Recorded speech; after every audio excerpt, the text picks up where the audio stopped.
talk me through what exactly is the realm of gacha, and then just your thoughts, just briefly on the gaming community, and then mainly about this game, Reverse 1999.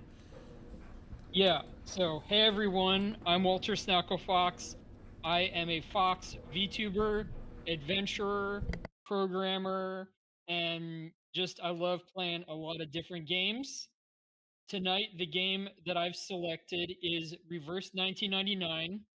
This is a gotcha game, kind of one of the ones that is known for being free to play friendly. So if anybody is interested in joining in, you won't feel as pressured to spend money as other games. Uh, Reverse 1999 is a game that is kind of set in an alternate universe version of our world, which is a little bit unusual for gacha. If you like stuff like Harry Potter, kind of set in our world. It's got the magic, it's got the weird creatures running around. This has a lot of that without the JK Rowling, if that's a debuff for you. This also has a bit of Eldritch Horror to it. Uh, I'm not sure how much we'll see of that this patch, but they definitely hinted that this patch has a lot of horror to it in general. And then add on to that, it has a bit of Steins Gate, I would call it. Steins Gate is a seinen style visual novel and anime series, and it was based around time travel, which Reverse 1999 is as well. And it had a lot of just strange things going on, interesting characters, and strong writing. And that's the things that I want people to pull away from Reverse 1999. Think of this like a visual novel. And Think of this. What was that? and I do love visual novels. Like, for those following me or for those new to me, that is something I do a lot on Sundays. So I love a good story, and glad to see what story we're gonna tackle tonight, especially with this interesting premise of the world that you start to introduce, Walter. Um, Yeah. So tonight's story, the actual plot that we're going to learn about is a side story within Reverse 1999. Every few patches, actually more often than not, they give us side stories rather than main stories. And this one is kind of like their Halloween October story. They just always delay them like a month or two, you heard which that is right, a little folks? bit weird. We're still in But Spoops. this is, Surprise. yeah, this is very much a Spoops Night game, a Spoops Night story, uh, set somewhat in World War II, or I think World War One. We'll find out. One of those wars. A lot of war horrors going on, but it's all mixed in with the regular themes and powers of Reverse 1999. I think one of our principal characters is a gargoyle, like a very human looking gargoyle. She probably has some powers. She probably sacrifices some of her life to gain those powers. And she gets like Stoneheart. I don't know. It's gonna be weird. And she's gonna be up against stuff which has similar powers, probably. So let's go in a little bit. The first thing I like to do on a Reverse 1999 stream is show everyone the trailer. So I'm going to open that up and we'll do a little react to this. To be remembered as heroes, or to perish and be forgotten. Yet we knew we never had a choice.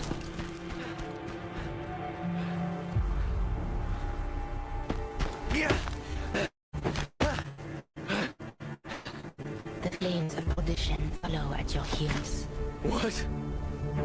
You killed them all. but you may yet be cleansed. Stop. Stay away from me. Repent.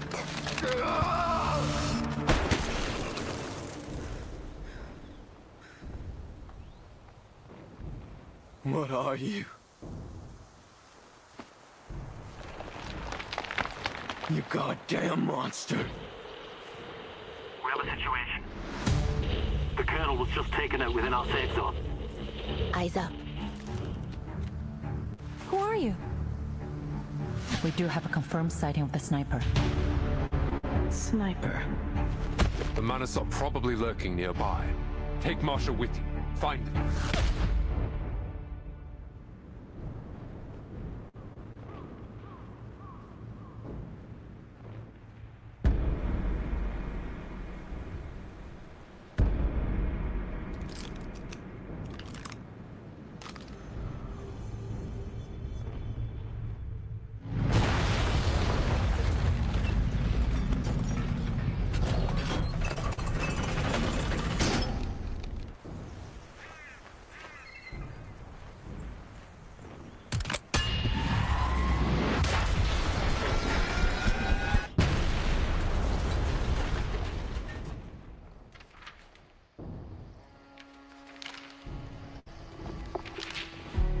Six years of war has deeply shaken our faith and our resolve.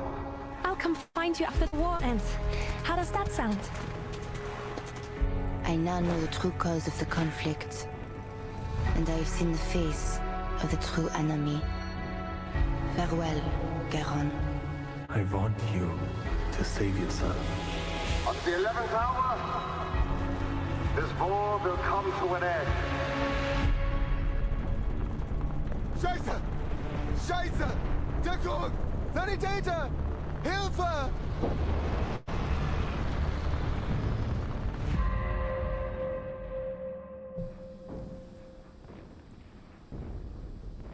All right. Very interesting. It kind of gives me a little bit of the vibes of Amnesia the Bunker, except without a clear, creepy monster in the dark. But here we go with interesting cast of characters, kind of going between timelines and trying to see where this conflict leads, really. Yeah.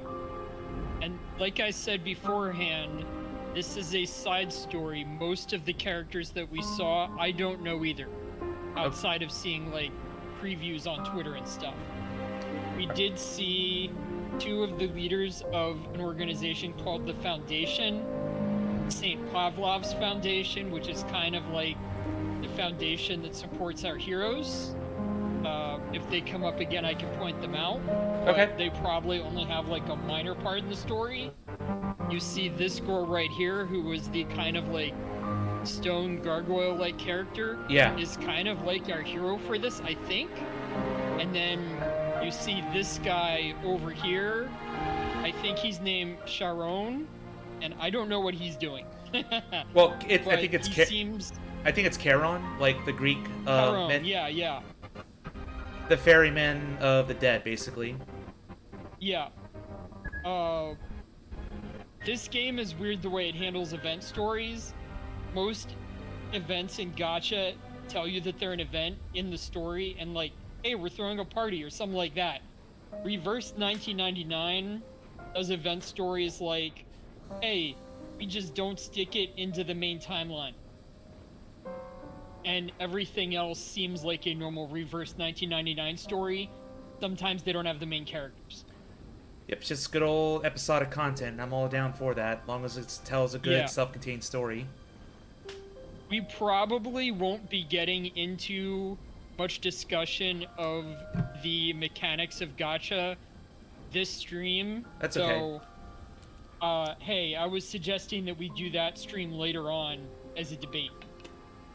Okay. Sure. Well, I did say a while ago, we were talking about live service debate. Yeah. And it came up, hey, we need to get into gacha. And I was like, not for this debate. Let's do that on another one. I still want to do that.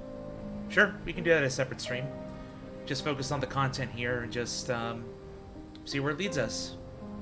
Yeah. I'll just chime in on gacha-related questions as deemed necessary, but I don't plan on interrupting too much. That's fine.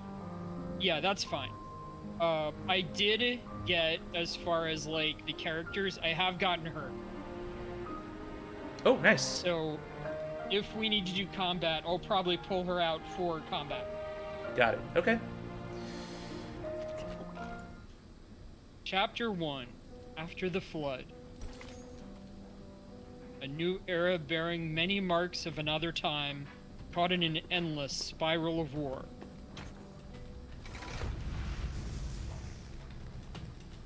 A long, long way after the flood.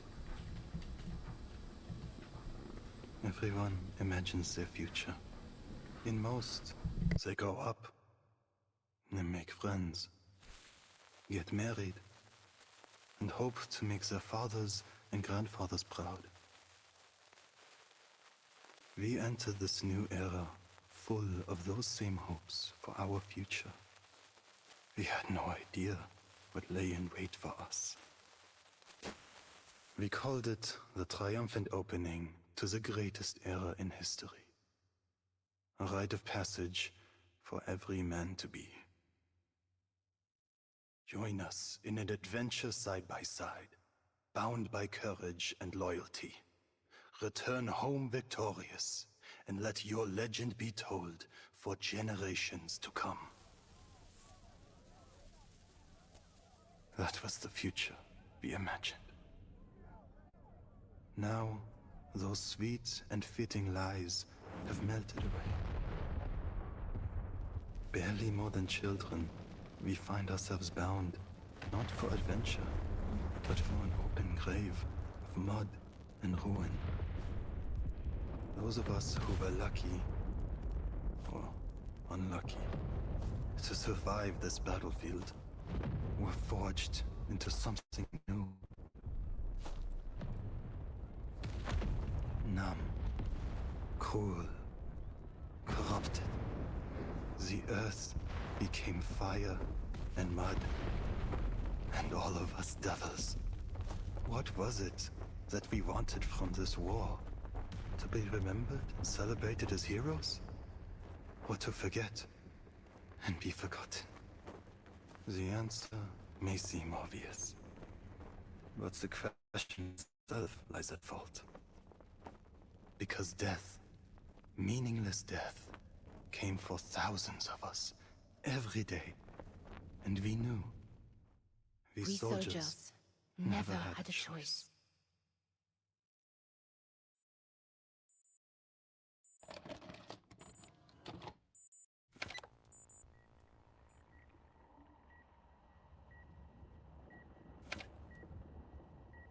What do you see? By the way, welcome in, Remy Taro. Sorry I didn't say hi to you earlier. We were doing introductions and stuff. What did you mean by technically main story, though? Is this actually main story and I got confused? Hello, Remy, and hello. Thanks for coming in. And hello to Kuda. Welcome to the stream. How are you doing? It's been a while since we chatted, Kuda. Okay, this is chapter 11. Well, hopefully we don't dump Zeus in too hard. Coming right after a rather big story in the anniversary with chapter 10. I think I'll be okay. Hey there, Onyx Fury, welcome in. I thought you were going to shed, lol. Oh boy, that would be funny. Shedding my summer coat for a proper winter coat. Alright, so what do you see? Ice. An iceberg. A huge iceberg. So, we came off of a big operation down in Antarctica where they were the Manus Vindictae, kind of the villains. I mentioned the St. Pavlov Foundation as the heroes. The Manus Vindictae are the villains.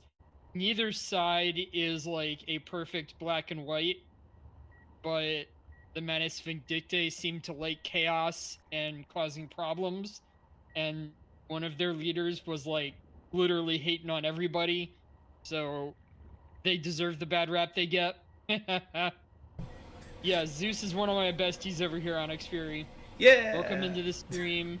I like being thrown around. Saying hi to him, and I think I saw it beforehand, but you do have your classic name back.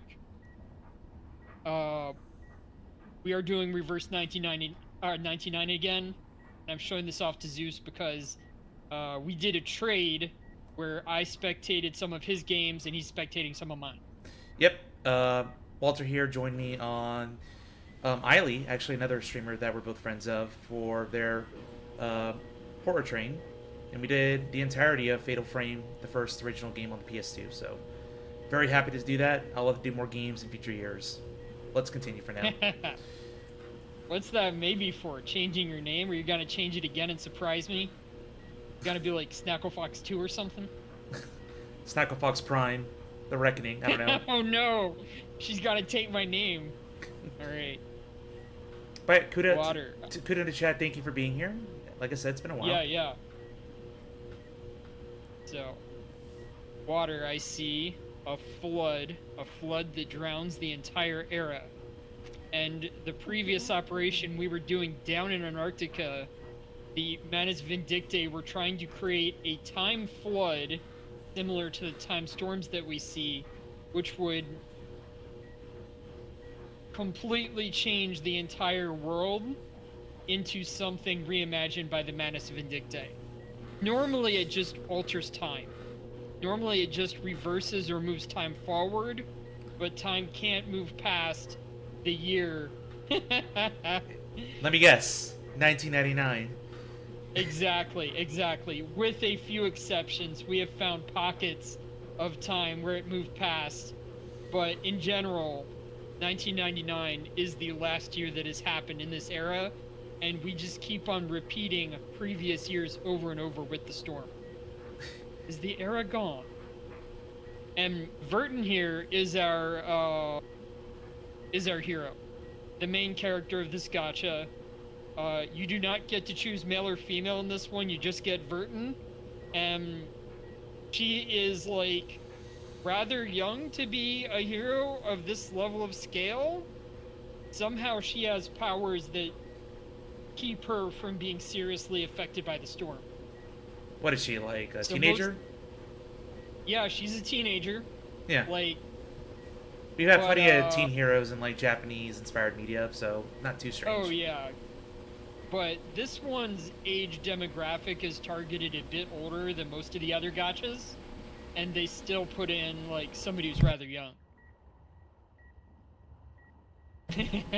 All right. So all is no. Yes, that is correct.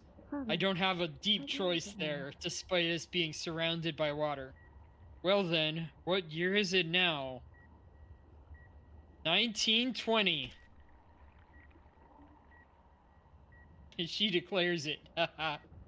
Subconscious stable. No Subconscious sign of stable. invasive illusions. No sign of invasive illusions. Normal. Cognitive reality match rate normal. Our test subject awakens. Oh, was I unconscious there and they actually have me back at, Last question. What's this? That's an elephant? A monster! The shadow of death! An animal! Something with an abnormal number of heads and limbs, growing larger in a disturbing manner. A bit like a Yatavir. Perhaps it's a chimera. I believe you're experiencing some double vision. But the good news is your mental status is within normal parameters. For you, at least. So she's one of the, normal people at the St. Pavlov Foundation. And this is one of their hospitals. Interesting name, Pavlov, because I know that's a name of a famous psychologist, yes. Yeah, tied to Pavlov's dogs. He would ring the bell and they'd come. Yep. It's a special examination we positive conditioning for all personnel involved or in negative the conditioning. Operation. It wasn't my idea, by the way. Okay, so they gave this to all personnel returning from the Antarctic. We clearly saw that it was a elephant, but one of the allies that we acquired down there got turned into a chimera monster, which you'll see the next combat we get into. All right. She's wild. Very, like, wholesome girl. She just wants to help, but she looks kind of, like, wild. She powers down her equipment, the whirs and hums of its electric current fading with a soft drone. I would say, based on your recovery so far, you could have been discharged a week ago, but we had strict orders to complete our entire course of treatment outlined in the medical manual. Whatever it is that happens under the Arctic, it didn't do any additional harm to your mental health. I hear a double. Yeah, that's because it's doing something with Discord. I realized that I didn't have the sound up because I was doing the introduction. Ah, got it.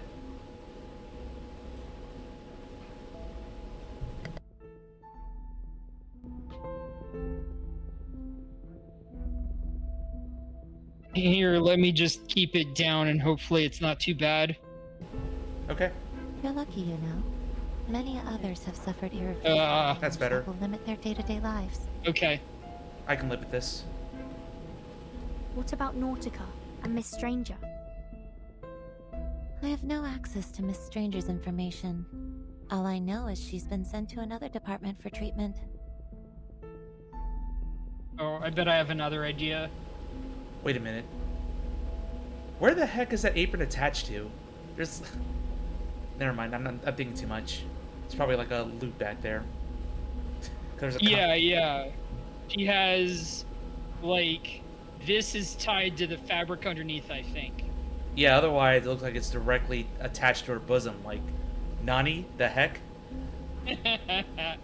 Yes. Remy Tara mentions this game has a lot of interesting period fashion, as does Onyx Fury. And hers is kind of a retrofuturism look from like the 70s, I guess. I don't know the exact era. A lot of Retrofutures like 50s and 60s, yeah. Okay, yeah, even back even farther. But like Flash Gordon stuff. And this thing that she's holding in her hand also looks like it comes from that era. Like, it looks like she's from the Jetsons or something. Yep. Didn't notice that. As for Nautica, she's doing great. Mesmer Jr. offers her judgment in plain terms. Where is she now? Does she have enough space to stretch? Mr. Hoffman cleared out a lecture hall for her. I wouldn't call it a palace, but it's spacious enough to meet her needs. So, Nautica, the friend I mentioned earlier who got turned into a chimera, is like maybe not the size of an elephant, but maybe like a rhinoceros or something now. Still pretty damn big. Yeah. Yeah. Like a threat. Like maybe like some of the griffins that you see in fantasy. Too bad though. Now she's being cornered in there by every arcane biologist, ancient myth enthusiast, and crazy ritualist we have on staff. I guess they've decided she's an invaluable opportunity to learn more. And while everybody's trying to study her, like, she got created by the ritual that the Manus Vindictae were doing. So, hey, they might find out something, but likely they'll just find out more about the Manus Vindictae. And for all these people who are interested in, like, actual myth, like, it's not going to be connected to that except through Nautica herself. Like, she kind of turned herself into her own OC. Oh, hey, the dream of many. To that hall if you really want to know how she's doing. Just go knock on her door. She's also been a little jealous. About you. Not totally. And yeah, I mean, for all of the people who like centaurs and stuff and wish they could give their friends like pony rides, Nautica actually does that in that series, in that story. Oh goodness. Not necessarily the happiest ride, though she wants to do that at the end. Yeah. The therapist averts her gaze and shifts away to end the conversation as she begins to tidy the ward. A soft knock at the door breaks the awkward tension. Timekeeper? Alright, Timekeeper is Burton's #1 assistant. They were classmates. Burton was a terrible student, but still seems to have absorbed all the information they actually needed to. Donetto, meanwhile, was like A+, I'm gonna do perfect on every assignment student. Come on in, Sonetto. The splash of orange from her hair is a welcome break from the dull gray and white. Sonetto casts a polite glance toward her old classmate. Hi, Mesmer. How's the timekeeper doing? She's good to go. Thank you. Just a minute. Sonetto recalls today's agenda. Timekeeper, Madam Z said the Storm investigation team is back. She's waiting for you in Madam Vice President's office. Let's head that way then. You two have fun. Take care. Mesmer Jr. sees the guests out, staying behind to wrap up her final tasks. The aftershocks of the 10th storm still ripple through the Foundation. Though they've long grown used to changing times, the staff move through the geometric corridors less like a well-oiled machine and more like a clogging artery. There's so much tension in the air now. I suppose because this storm was different from the ones we've seen before. I look forward to hearing what Madam Z has to say about it. I don't intend to waste my time on this anymore. Huh? A committee member strides out of his office, his face completely distorted in contrast to his neat uniform. Another man rushes behind him, doing his best to keep his pace in check. Please, I thought we reached an agreement, Aaron and I. However, the one he's chasing has already reached the fork at the end of the hall. Naturally, I accept the committee's decision. If you really think we don't have to prioritize the manners, then be my guest. Our top priority is to restore peace and order to this era. You should know that. We're at war, Mr. Pacifist. One far more dangerous than you could possibly conceive. Look, I know this is a silly take. What do you mean? But I see the Foundation like time shenanigans, and I'm reminded of the freaking Acme agency from Where in Time is Carmen Sandiego, and how they gotta keep things in order. Yeah, like basically chrono jumping, but obviously not a cartoony take. It takes itself more seriously. There's a lot at stake. It's just like I can see a little bit of inspiration here. So they can't actually control the time to send people to specific locations or times. They're just dealing with where the world is at now chronologically. And I don't know if it's all consistent. I don't think it is. I see. So some areas might be in some times and some areas might be in others. But I'm not fully sure on that one. Pacifist? What do you mean pacifist? Urinate doesn't respond.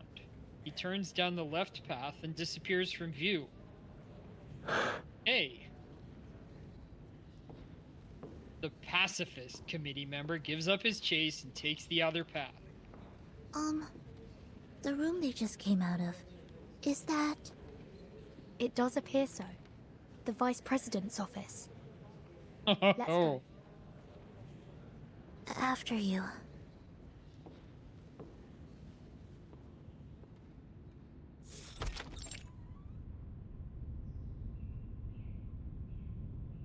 The expected occupant is nowhere to be seen. Only her chief of staff awaits inside.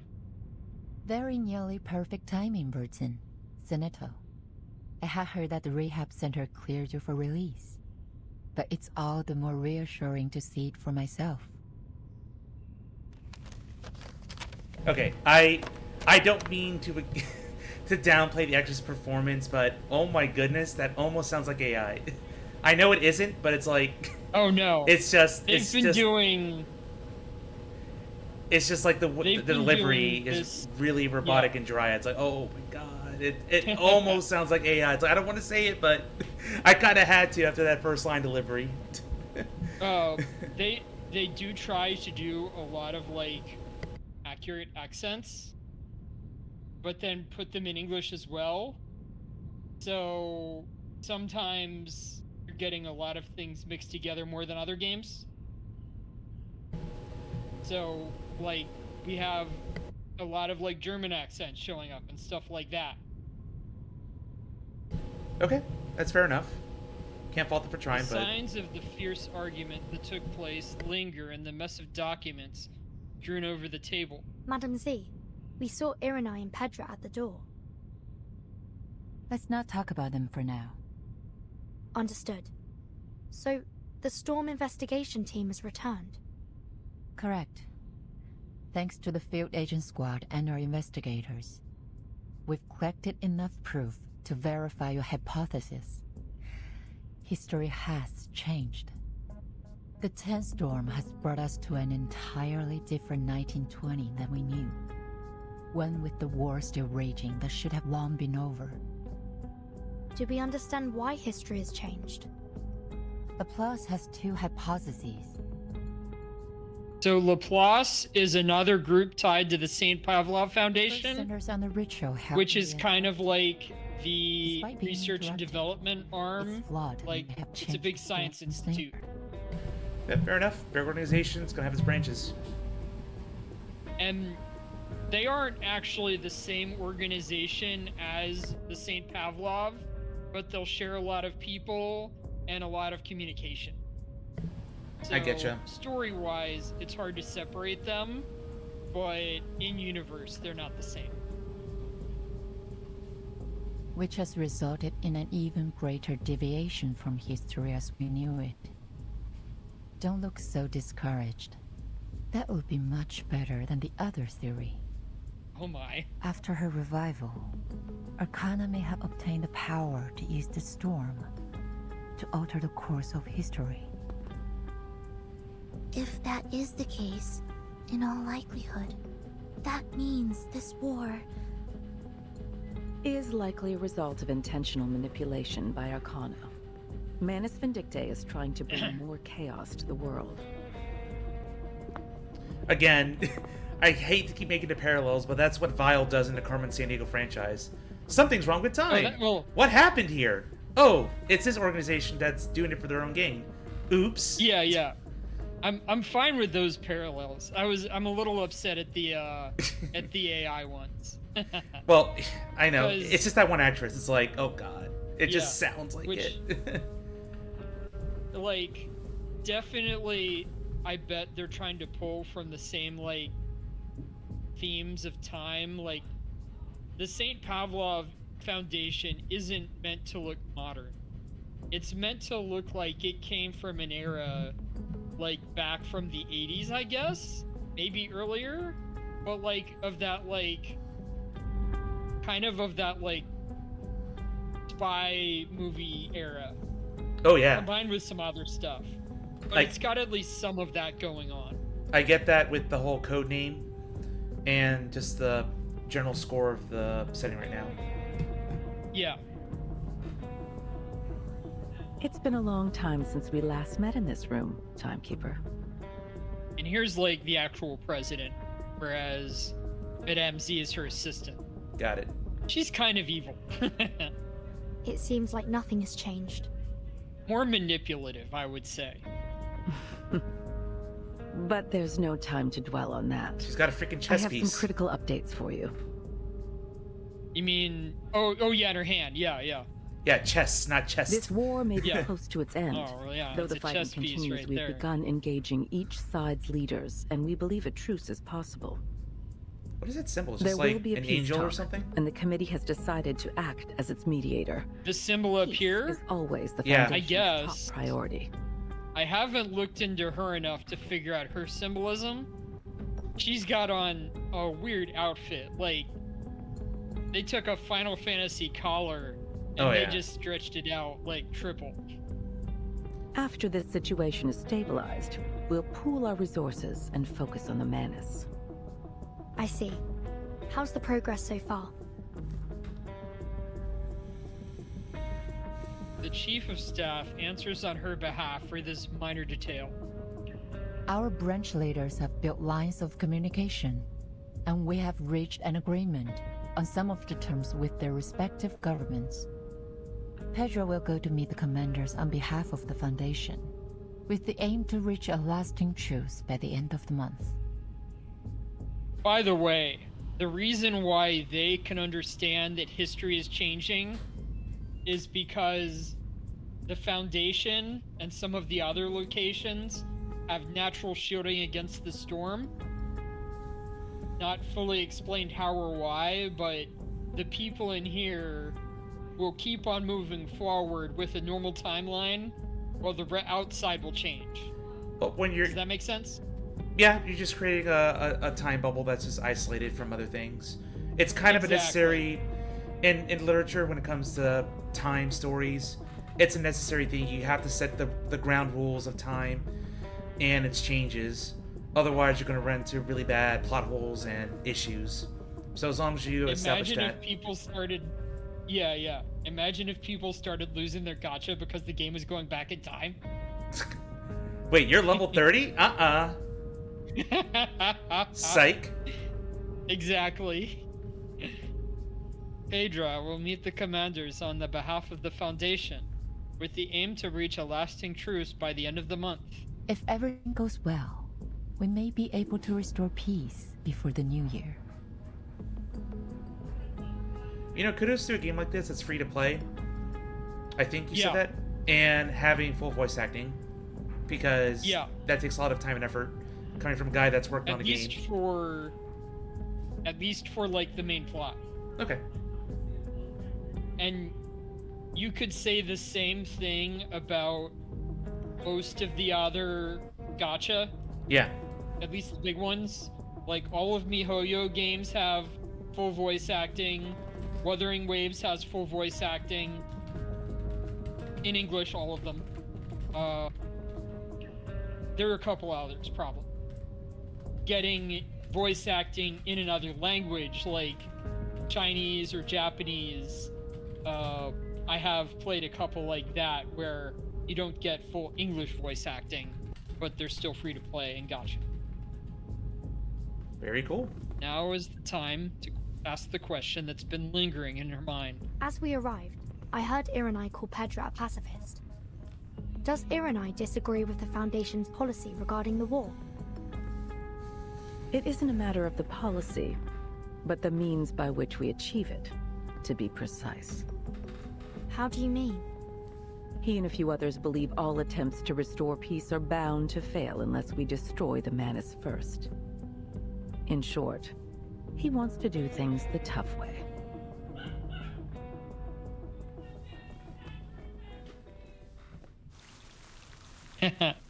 Alright, that's our first chapter.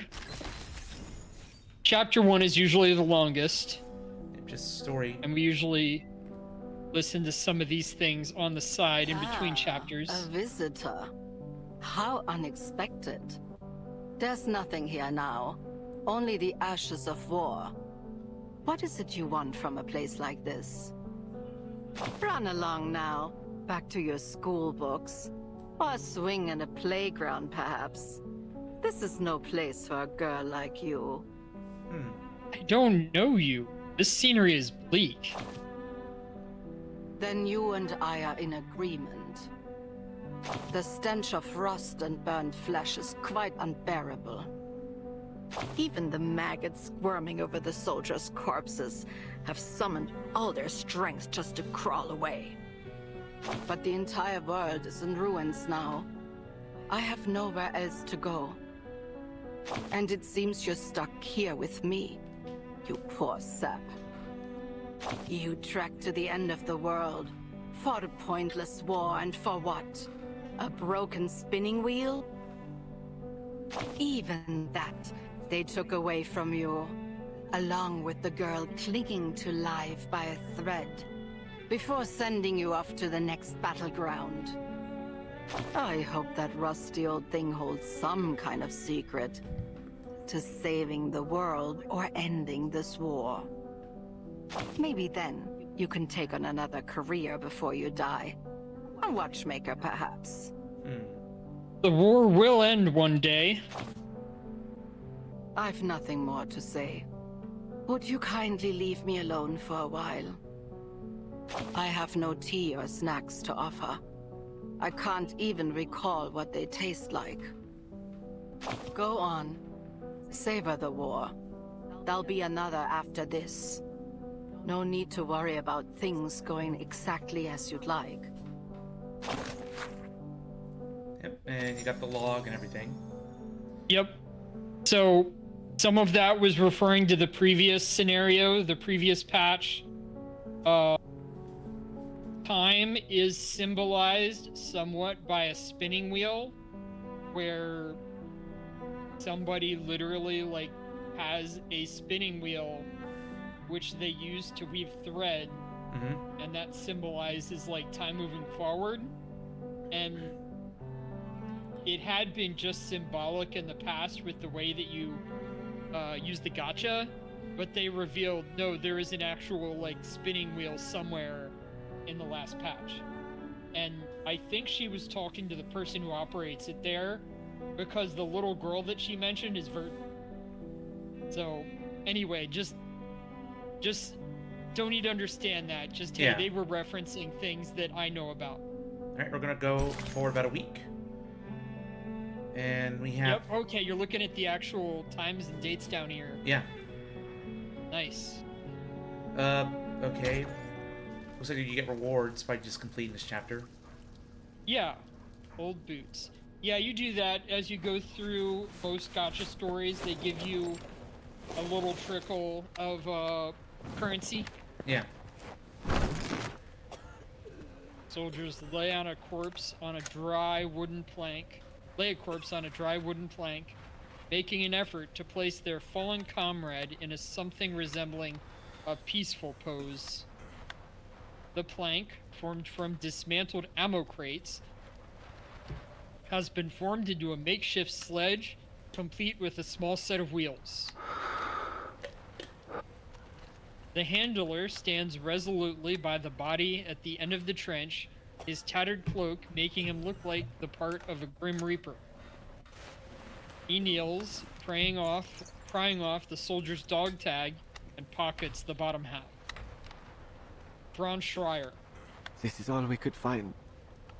Can you take care of him, Charon? Natürlich. He will be given a proper burial.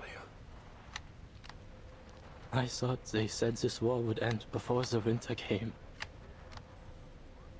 And now familiar gloom seeps out from behind Rudolph's thick glasses like tears. Franz lies still, indifferent to the scene.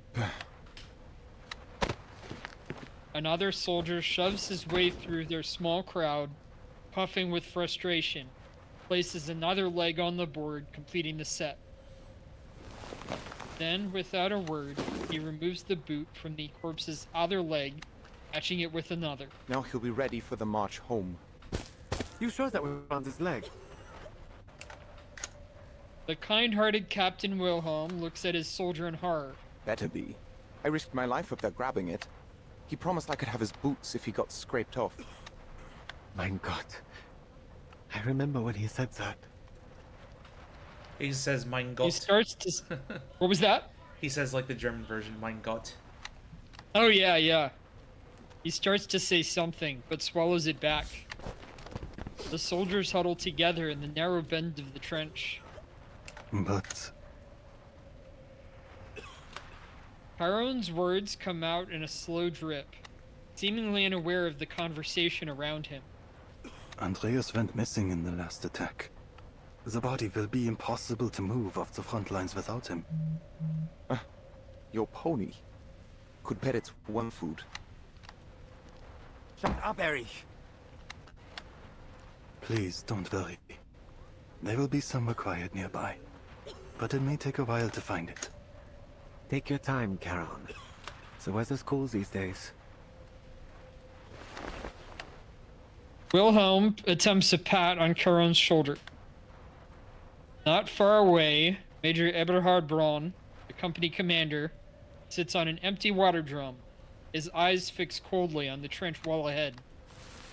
He drops a cigarette butt and stands. Charon, come here. Jawohl. He responds to his superior. You remember Montpay? The town near Aria? Gewiss. We fought there in the warmth of summer. Our Oberstleutnant died in that battle. You were in charge of a company, until you were injured and sent to recover. There were many graves to be dug, but the days were warm and dry. It was a hard fight to drive our enemy from that town. A damn good one. Even if our lines have only moved a short distance past it since.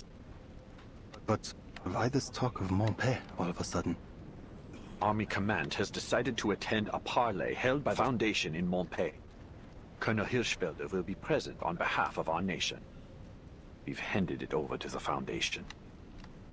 They're called safe zone. Many hope that peace will come before the winter. The Major's response is blunt. The only end to this war I can accept is victory. Total victory over our enemies. Good luck with that. They say we broke through on the Eastern Front. We only need to push our advantage and they'll collapse. Once we've freed up all that manpower and material, we'll be able to crush our enemies here too. We may run ourselves dry of ammo and blood before then, sir. No cries of victory are loud enough to wake the dead. It is interesting seeing a war from the German perspective. Yeah. Even World War One. It's a rare sight. Winning here is part of something far bigger than you could understand. Is it? When you returned to the front after your injury, you came with eyes red as a furnace. You wore an old face, a mask of war.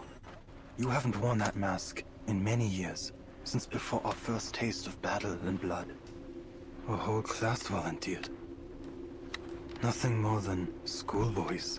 We marched obliviously into the killing field. You should rest. The Major's already thin lips pressed together into a sharp blade-like line. Enough with the poems, soldier. I called you with an order. You must go to Montpay. Herr Nürnberger sent us a package, and I need someone to fetch it for me. I know you'll do your duty for the fatherland, my friend. Take as many bodies with you as you can. We can't leave them rotting in the trenches. Dismissed. Major gets up and moves down the trench.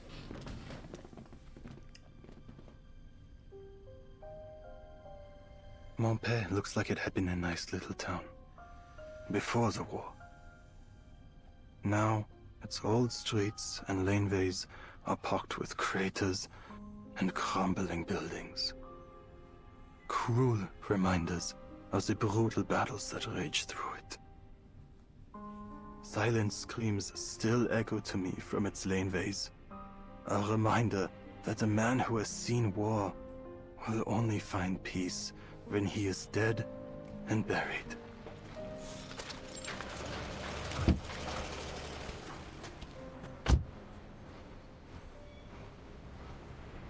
The town has seen the worst of the war, but with the sudden influx of traffic and activity, it seems to breathe a new life. The streets, barely cleared, are swarming with uniforms, some military and others checkered gray and white. Are you looking for help, sir?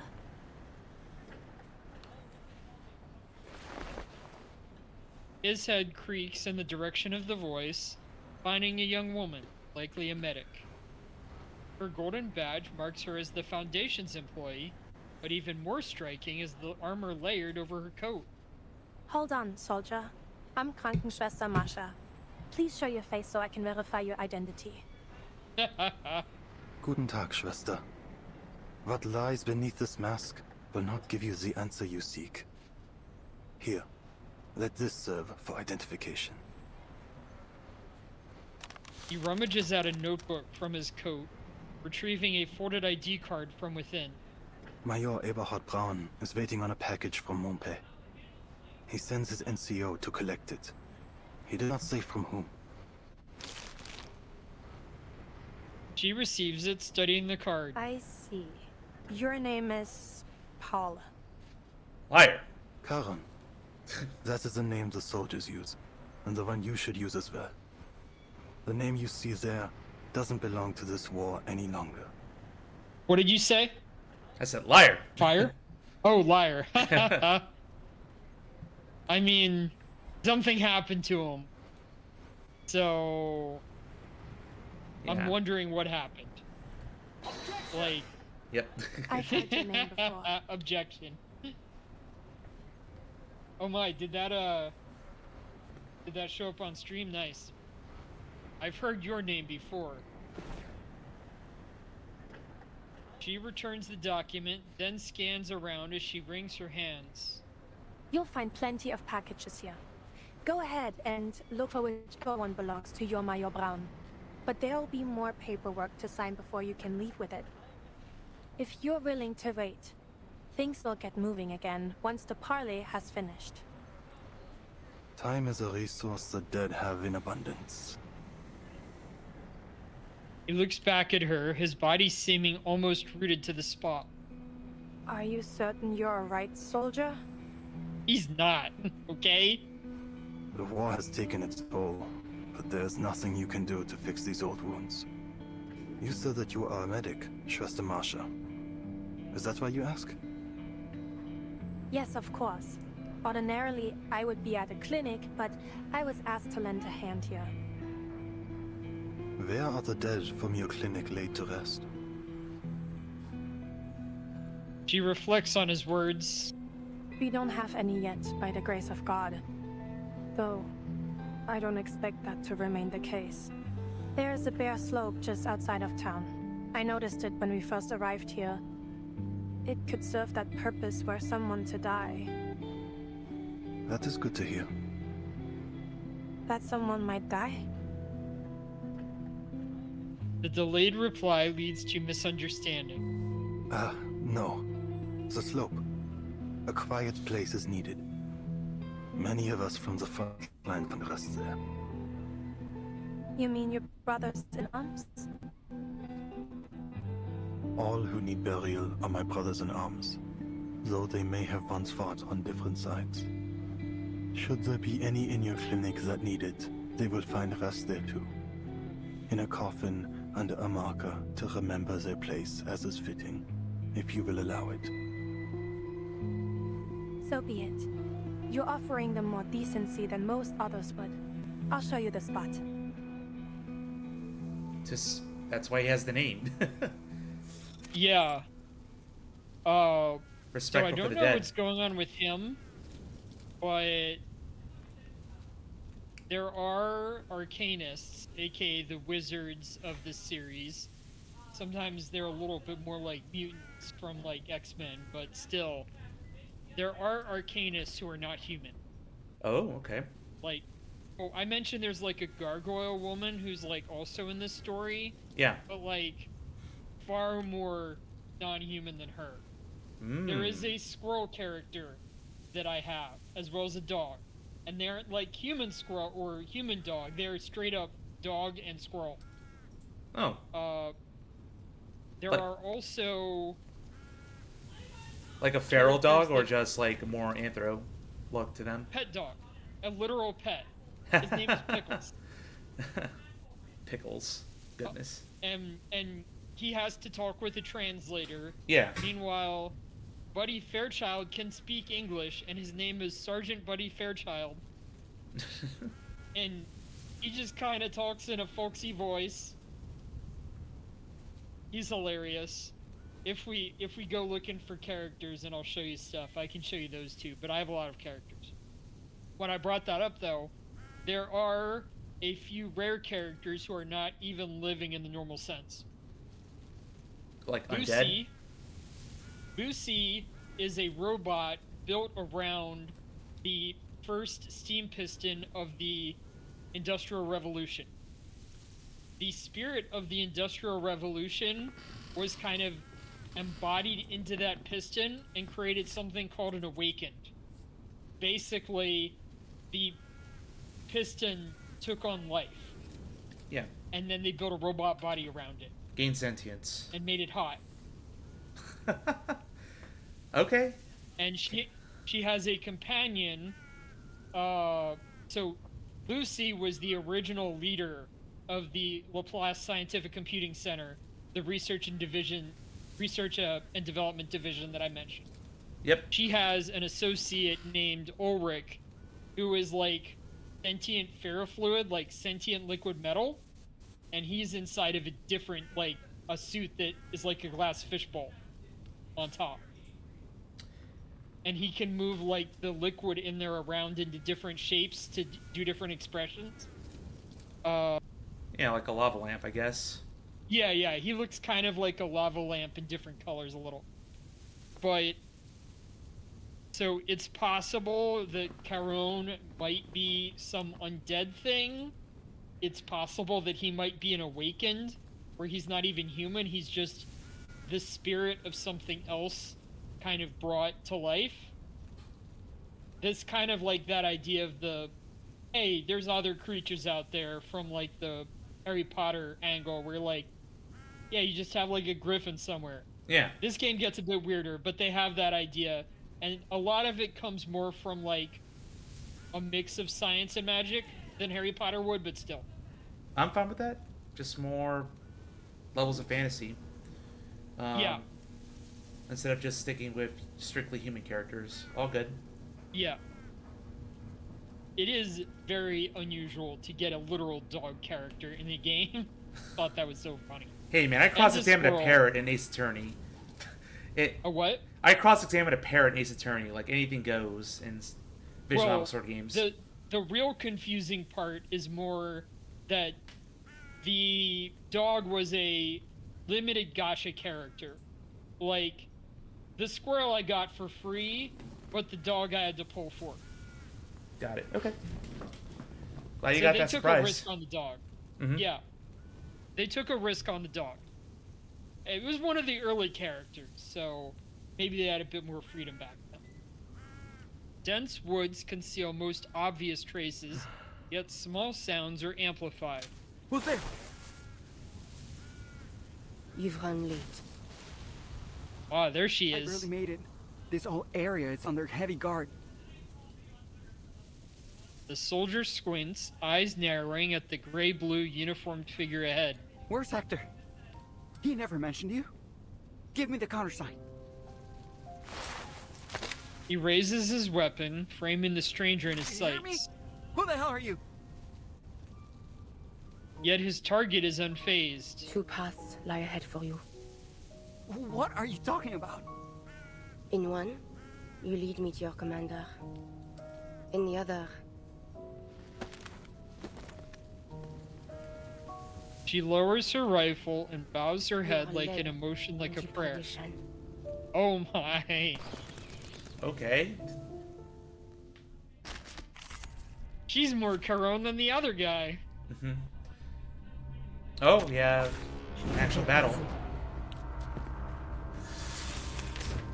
So, the way that this game works is a JRPG, which you've seen enough of. Yeah. With stuff like Final Fantasy VII and some Persona. The attack system uses cards. And it's not a full, like, deck builder framework. You can't, like, do a lot of draw effects and stuff like that. But what's really interesting is you see these dots up on top of the cards. Yeah. That represents the card level. So, if I drag 2 cards together, they'll combine. Level 3. Yeah. So here's her ultimate, and this is a level 3. I'm going to do the ultimate. It tends to be the most powerful. Oh man, she's straight up Castlevania right here. Yeah, it's Gargoyle for you. Just funny because at HHN, that was the mascot of the event as well. Okay. Yep, the Gargoyle that came from the mad mind of the Artista. So you'll see at the bottom, they have different labels representing the attack type. Yeah. channel is an effect that can go on for multiple turns, and usually takes effect at the end of the turn. So I'll get this started up now. This ends now.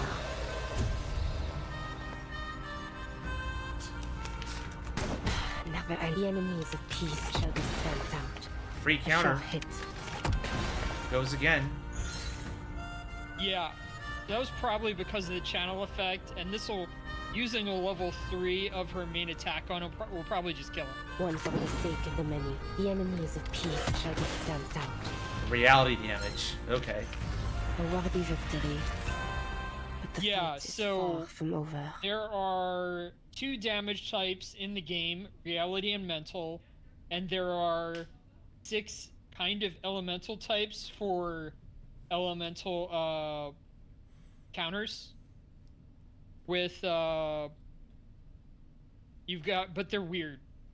Like there's like plant, beast, I mean, I dealt with many Blue, which attack is- types from the Persona series, so it doesn't seem too bad. Okay.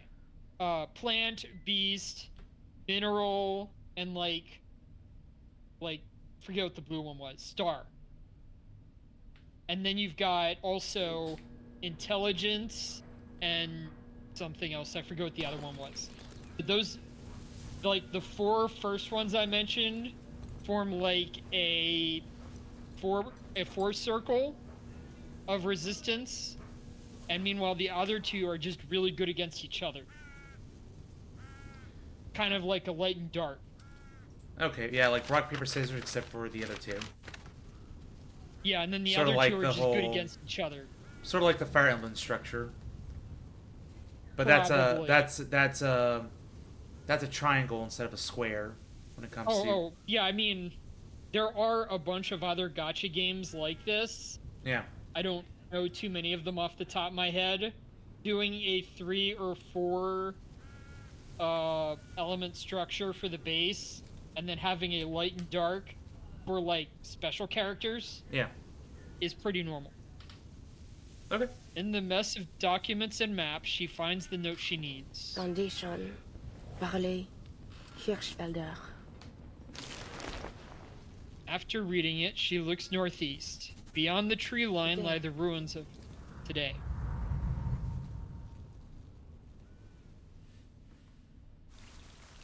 Yep, chapter done. Yep.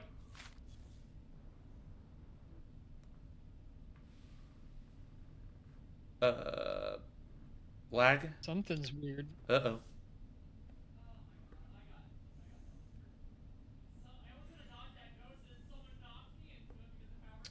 Excuse our small technical interruption, everybody. We're going to get right back on this train. Here, let me do a be right back screen.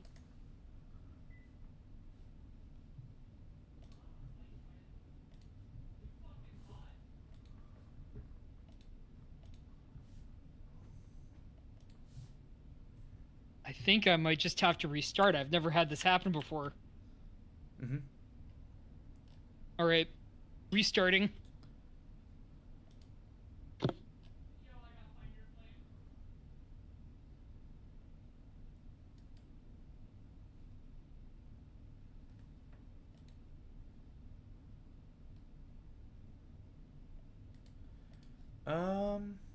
Nothing yet. I'm still here. Like, I'm running a 2 PC setup, which is why we had some weird sound issues. Yeah, I'm just operating off one. Yeah, I'm just saying, like, hey, I can still interact, I can still hear you. It's like the main PC is kind of like hooking up a game console.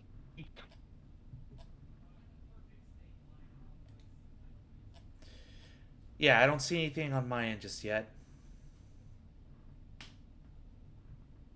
It'll be a bit. I've got to log in. I literally just rebooted the computer. I was hitting like task manager and stuff like that. Nothing of those would come up. Also, want to know a fun fact I just found out? It Go ahead, yeah. It kind of applies to you. So Yeah. I'm just kind of scrolling over here. In Zootopia 2, the Disney movie is coming out on the 26th. Michael J. Fox is going to play a Fox character. Har har. What? Like, not the main one. No, that Nick Wilde is by someone else. It's just another Fox Yeah. character that they meet up with. Nice. So it's like, okay, I see you, Michael J. Fox. Glad you're still doing things. Also puns. Har har. Okay. Will they have any cute Fox girls in it? That's another question. Oh, I don't know about that. Maybe. There's been a lot of Fox men, but the ladies are going to need some. They need to start turning up. But we Now, are going to if have need be- the introduction of Scalies in the world, but they're kind of outcasts. But we'll leave that for now. Yeah, yeah. Now. Oh.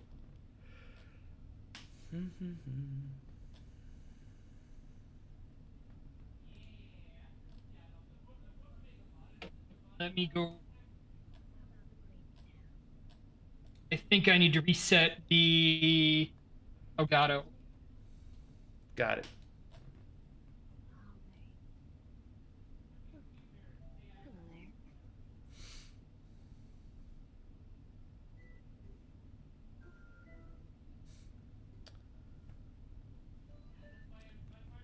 Also on a random tangent, because this is something I will do with our usual group, IRL. But with the FNAF movie coming out, I saw like some Yeah. videos about.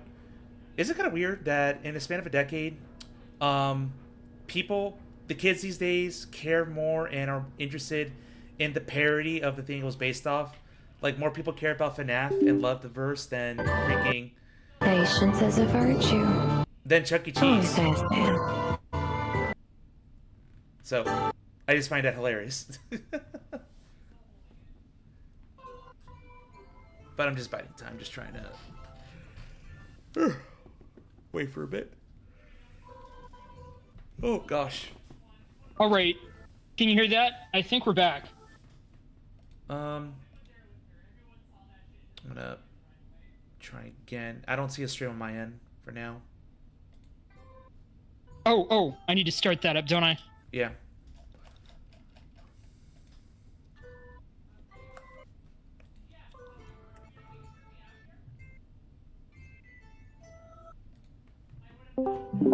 There we go. There we go. And get this weird. It's not letting me watch the stream. Really? Yeah, it's like a black screen and it looks like a lock icon on it.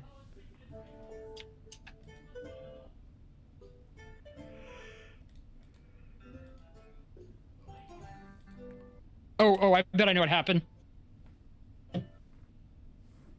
Yeah. I have to actually share the screen. That's better. We're back. That's better. All right, now we're back. Yes. All right, Battle of the Birds. Yep, the same night.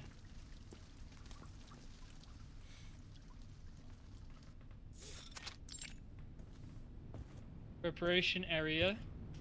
Now this is inside of the Foundation. Capitan?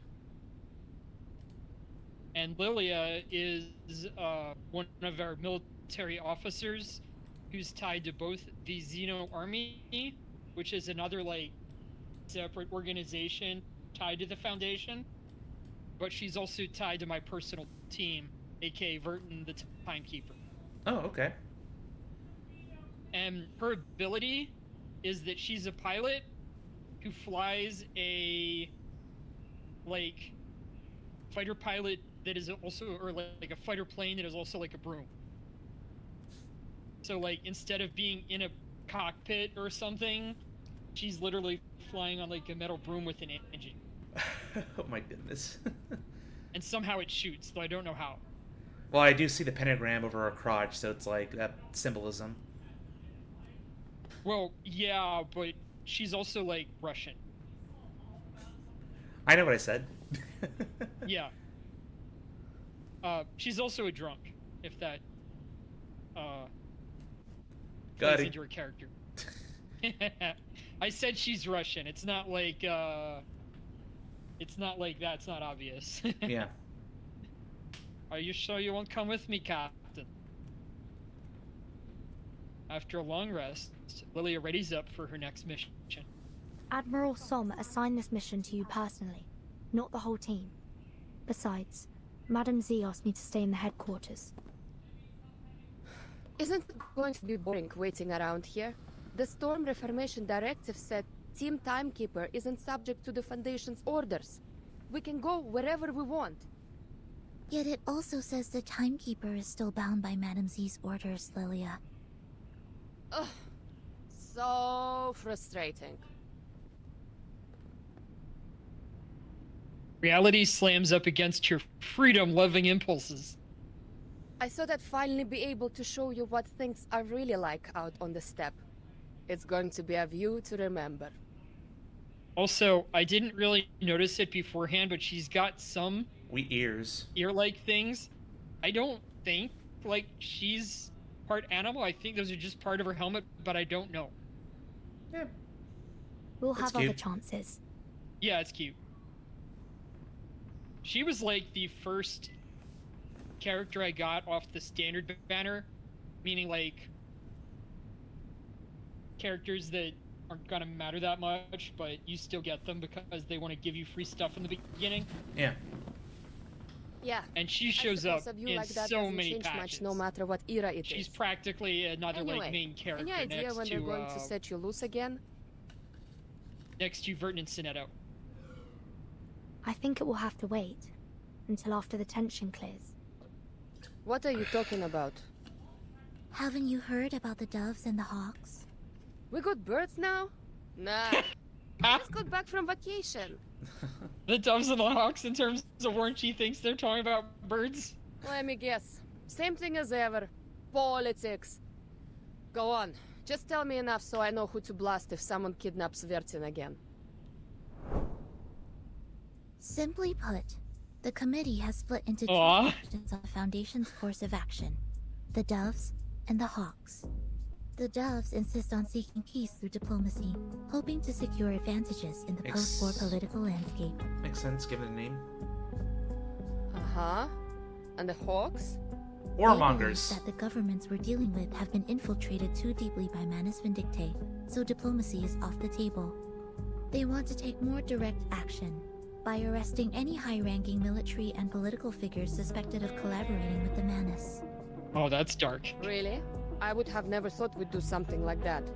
Efficient, the kind of plan I like, but also like it could be the mother of all messes. Precisely. That's why the Doves prevailed, at least for now. The Foundation really doesn't have the authority to arrest people. Lilia shakes her head. She's had enough of politics for one day. If only politics could be that simple. So what side you on, Capitan? Yeah. I'm not on any side. Not yet? Hey, that's not allowed. Departure time. What was that? You have to be on a side, says the court of public opinion. Yeah, I mean... I know, I'm just making a joke. She has to do an investigation, and she's out in the field, so she doesn't have to deal with this stuff. Like, yeah, she's gonna act like she's on the side of the Doves, whether she likes it or not. I guarantee it. Yeah. Departure time. She mounts her SU-01BE, which I believe that's Lilia mounting her, like, electronic broom. No matter then. I'm on your side. That's Korova. See you later. That's a pretty good Russian accent. Sharp roar. The flying broom shoots out a blast of air and soon enough launches off. Yeah, they got good stuff for her. People are dying out there. We have to reduce the number of decision makers. We can't afford any delays. I need all the faction leaders to reach an agreement before the committee meeting starts. That's why Petra and Irenai were here. Yes, it was not an easy task to persuade Irenai, but we did it. Good. But I'm not on either side. It seems like there's no need for me to stay. Why are you keeping me around? I have my reasons, as I'm sure you expect. The Storm Reformation Act won't keep you and your team secure forever, Verton. The final result of this meeting, whatever it is, will change many things. That may mean more latitude and resources for your team. Then again, it could mean the exact opposite. Anyway, if you intend to seize anything from this opportunity, you'll need to stay until the meeting's over.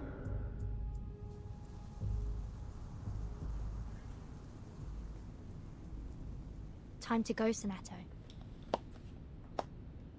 Quite the takeoff. That must have been Lieutenant Lilia, wasn't it?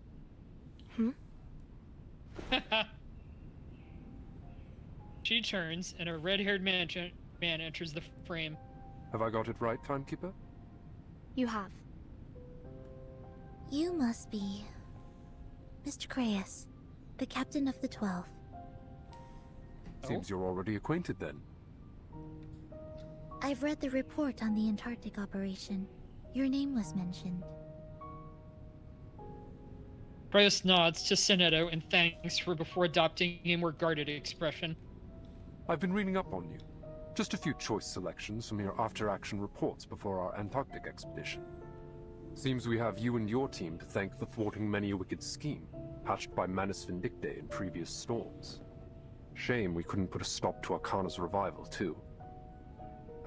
Now look at the dog's breakfast of an era we stepped into. Beep beep. A communication request comes through at that exact moment. Craeus is about to speak again, but lets it go. I do hope we'll have the chance to cooperate more closely in the future. Oink, oink. Feel free to call on me if you find yourself in need, Timekeeper. Thank you, Mr. Craeus. I'm afraid further introductions will have to wait. We're called elsewhere.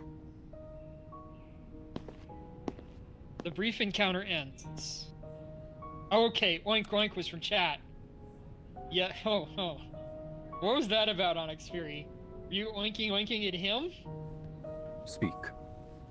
I passed along our intel about Manus Vindicte's possible infiltration of the safe zone. Anyone's guess if they're gonna do a damn thing about it. And Marsha was seen leaving the safe zone with an odd-looking German soldier. Any idea where she's heading? I kept my distance. Didn't want to risk exposure. Should I have any concerns about it? Whatever he is, I don't get the impression he's with Manus. I mean, I would get the impression that he is by looking at him. He's kind of freaky, but... He came up from the lines, started a conversation, and just like that, they started walking away. You're jumping at shadows, Chris. Okay, Onyx Fury says that she's random and that there is no cure, which I accept and appreciate. Thank you, Onyx, for staying with me. And for oinking in my chat upon the occasion. You're jumping at shadows, Craeus. Ever since Antarctica, it seems like you've been imagining phantom oil stains on everyone we meet. He leaves the remarks unanswered. On the other end is a clear directive. All the same, keep an eye on her. And take my eyes off the town. What about searching for those infiltrators? The Foundation has enough security on site to keep things in check. Yeah, right.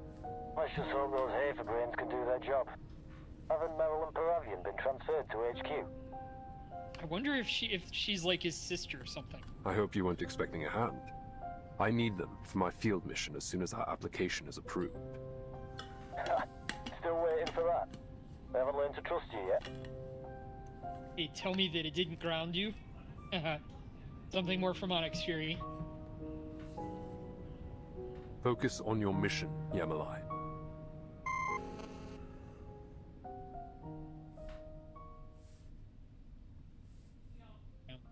I'm not quite sure Not what you meant many by of that, us Onyx have any Fury, real sorry. idea what it's like to view the trenches from above.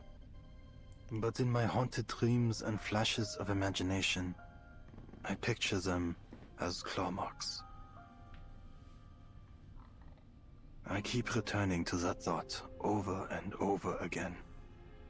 The image of some terrible monster ripping the earth apart with its claws. Then we hide, trembling like maggots in the wounds it leaves behind.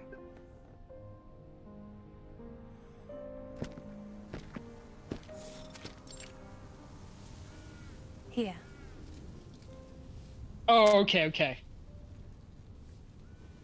She says, in other words, getting too into the story plot. I mean, it's reverse 1999, Onyx. I get very, very into the story. Tyrone stops, staring out over the woods, only just beginning to advance on a slope that bears the scars of a trench work and artillery. It is quiet enough, but the dead may come to outnumber the empty lodgings below. I wouldn't have thought the dead mind having neighbors. The real trouble is how far it is from the clinic. He lets his gaze drift from the hills to Marcia, settling on her armor. Yeah, you go ahead, Onyx. Or you're like, feel free to do the emoji spam too. Like, you get that permission. There is something about you. A contradiction lying under cloth and steel. I know what you want to ask. Yes, I was a knight once. She preempts the question when she's learned to expect. Oink, chicka, oink, oink. Oh my gosh. Like other arcanists, I was enlisted in a special unit and sent to the front as soon as the war started. This armor is only a habit. I'm a medic now. It's not much for protection. Modern bullets go through steel this thin like paper. But I want to remember.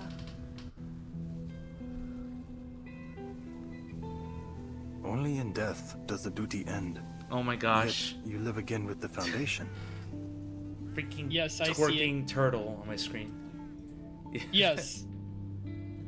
I had a squint.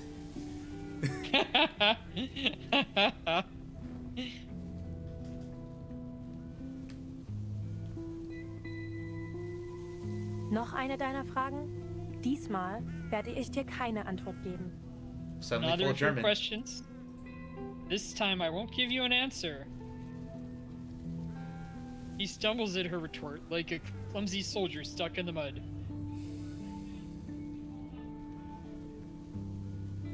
Cute. There was no ill intent. The ways of this war do not fall upon your shoulders. Our path is not chosen, nor can it be escaped. The end to our war is found in the grave. I know. Death shouldn't be the only way a soldier like you can find peace. Marcia glances back. The view of Mont Pie is blocked by a dense forest. I'm needed back at the clinic. And there is work to be done here. Please, hear this apology. You have chosen a noble path.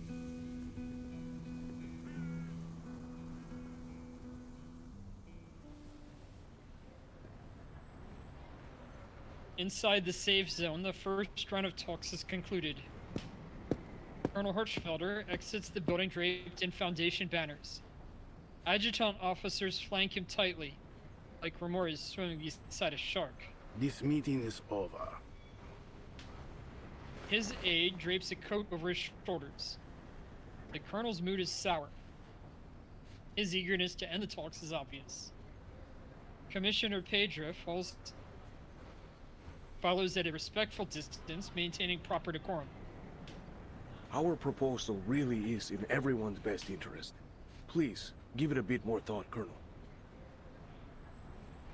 Our best interest, yeah? You have failed to convince me. All I see is the insistence that we pretend this war is not going in our favor.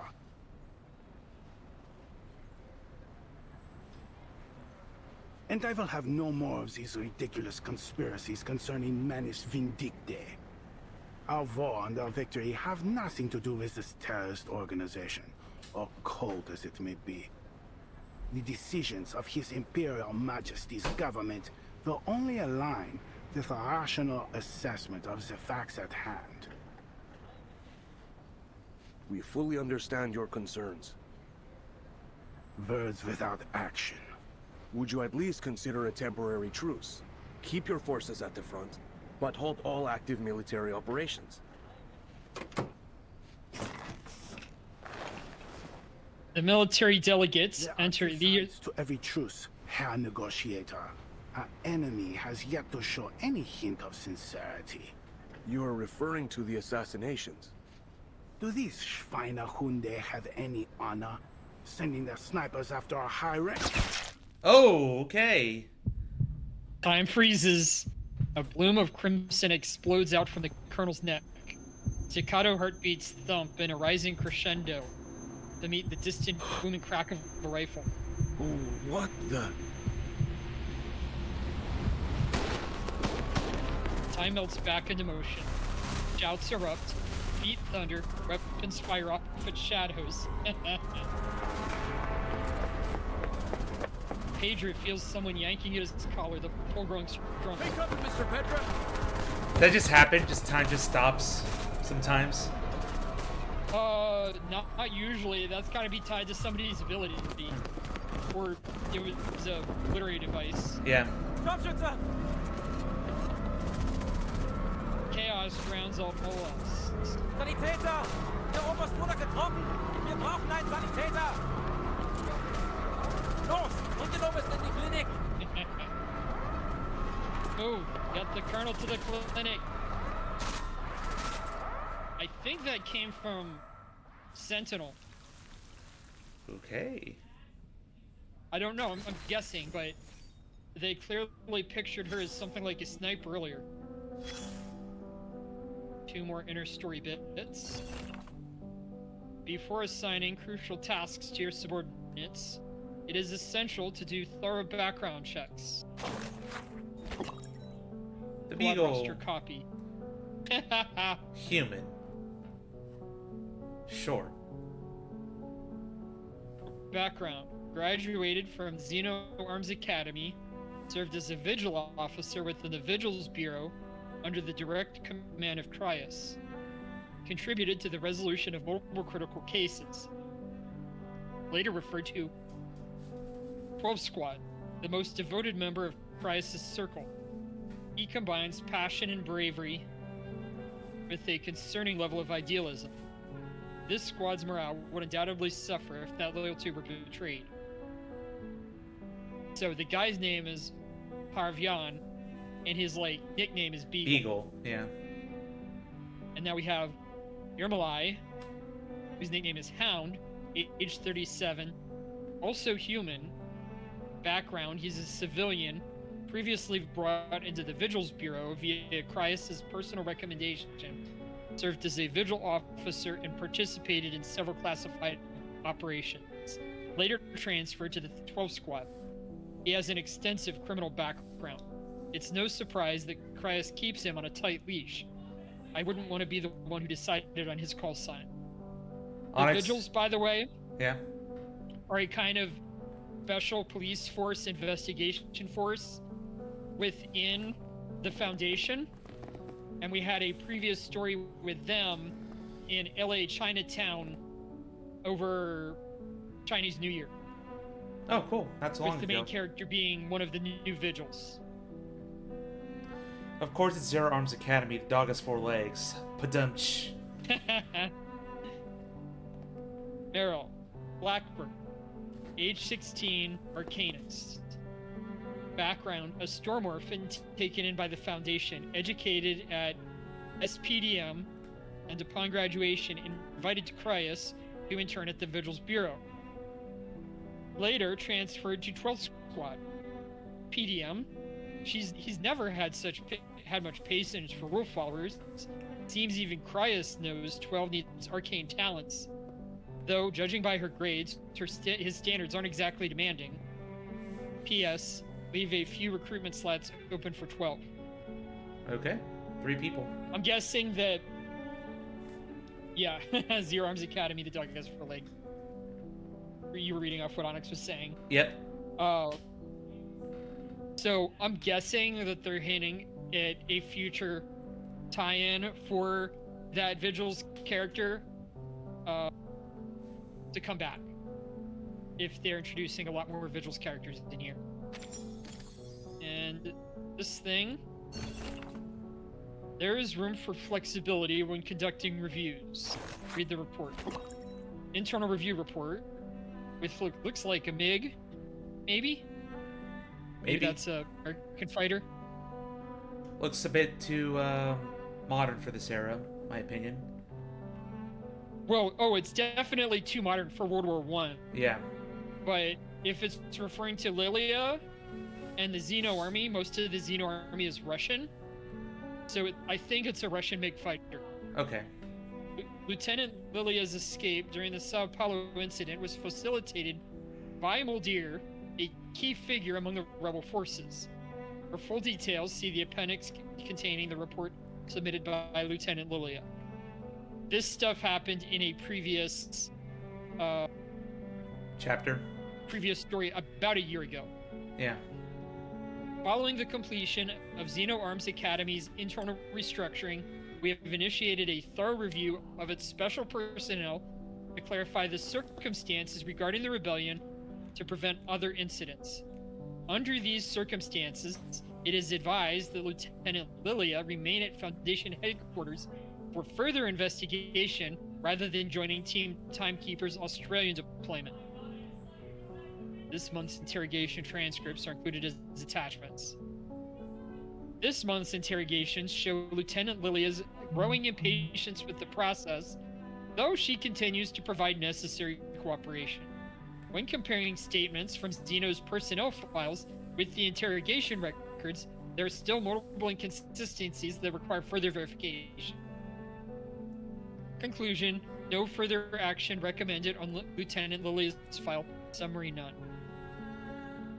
Yeah, but it's This review has been terminated unexpectedly, and I must emphasize that no additional explanations will be provided regarding this decision. I append this note solely to remind all reviewing officers that our responsibility ends with following the directives. Nothing else matters. Your dedication during this 2-month process is appreciated. This document will be securely disposed of following initial internal distribution. What was that? Oh, no, I was just gonna go downstairs, grab an ice pack. Did a little bit of workout today. Yes. Okay, sounds good. I could use the bathroom too, so if you want to do that, I'll pause for a bit. Quick little break. All right. Be right back. Be right back, and then we'll continue with Chapter 4.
And I'm back.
Alright, I'm back. Entertain you a bit more as... Oh, Zeus, are you back? I am back. Alright. Let's do it. So yeah, Onyx Fury was joking around about the dog pictures back there, rushing around, that type of thing. Alright. On to Chapter 4, Grayish Blue. Onyx Fury is quite the pun master, aren't they? Yeah. And very, just like to have fun in my chat, which I appreciate. Always welcome.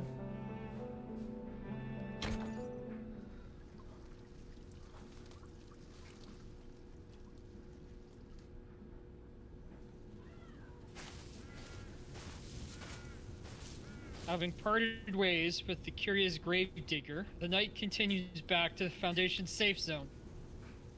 Tangled branches rustle, sharpening her mind into alarm. But as her hand twitches to her sidearm, a small and timid creature pops out. Nur ein Hase. Sigh just a hair. Wie schön, dass sie zurückgekehrt sind. Good to know they've returned. It feels in some way hopeful. If the hares can return, perhaps two people, flowers, life. The sound is unmistakable, and yet she questions herself. Was that a gunshot? She droops low, seeking its source, scanning, placing the sound. From the safe zone. Battle-honed senses strain to pick out the smallest detail. Beep beep. The abrupt alert tone startles her upright and out of cover. No ID. But it has to have come from someone in the Foundation. She hits the connect button. Right? Who are you? No time to explain, just listen. Colonel Hirschfelder was just assassinated getting into his car right after the parley. The shot went clean through his neck, severed the carotid artery. The Colonel's dead? Yeah, but the important thing is that the shot came from the forest, somewhere near your location. How do you know where I am? Just take cover. I'll call again when it's safe. Who on earth are... The call is cut. Marcia switches the device to silent and tucks it away stunned. With the Colonel dead, there isn't much hope for the peace talks. She repeats the message under her breath, her mouth dry. Can't worry about that now. The sniper may still be here.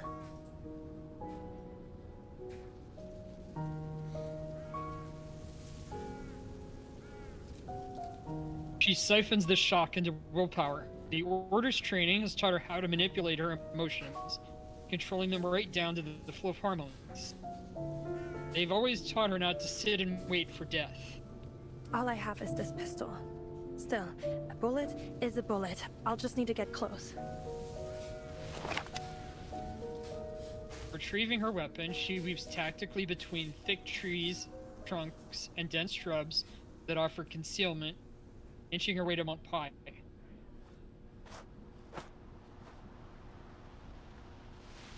Between the branches and foliage, she spies armed figures in the distance. Over there. Who's there? Evidently, she has been spotted too.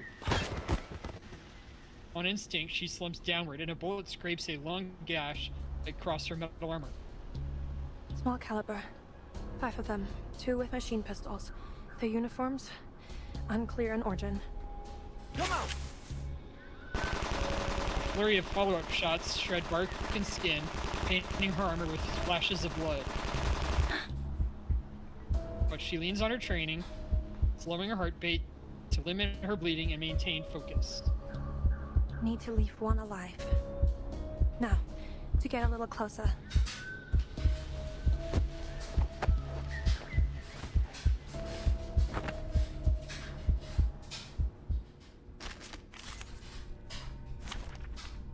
Oh, here we go. Alright. A team. So these are we're your gonna people. We're gonna pull out Sentinel. The battlefield is ever changing. So this is Nautica, the girl that kind of got transformed into a chimera. You can see a tiny bit of it here on her. Yeah. Sentinel, the new character. Semmelweis is a vampire, a human that was turned into an arcanist by being infected by another vampire. And this is Medicine Pocket, who's one of my healers. Medicine Pocket is like confusingly just is like non-binary. They just threw them in there. Got it. Hard to tell what they are, and if anybody asks them about it, they get upset. Of course, I mean, they're any kind of sort of very character. like, yeah, they're also kind of just like very sassy and antagonistic to everyone. So, a very strange non-binary character. Mm-hmm. All right. Greetings. All right. So here's Nautica. Are they the snipers? This body under here, by the way, is hollow. It's what? Like, it's hollow. Oh. Normally there'd be like organs and stuff inside of a mythical creature. She just has like a body that's empty. That's weird, but okay. The top part is fine. So it's very strange. Alright, she says, are they snipers? There! The white robe! Looks like a medic? She's alone. Take her out! They're hunting the Never medic. underestimate your enemy, gentlemen. Especially when they've got the Timekeeper's forces available. Alright, so I'm gonna start off with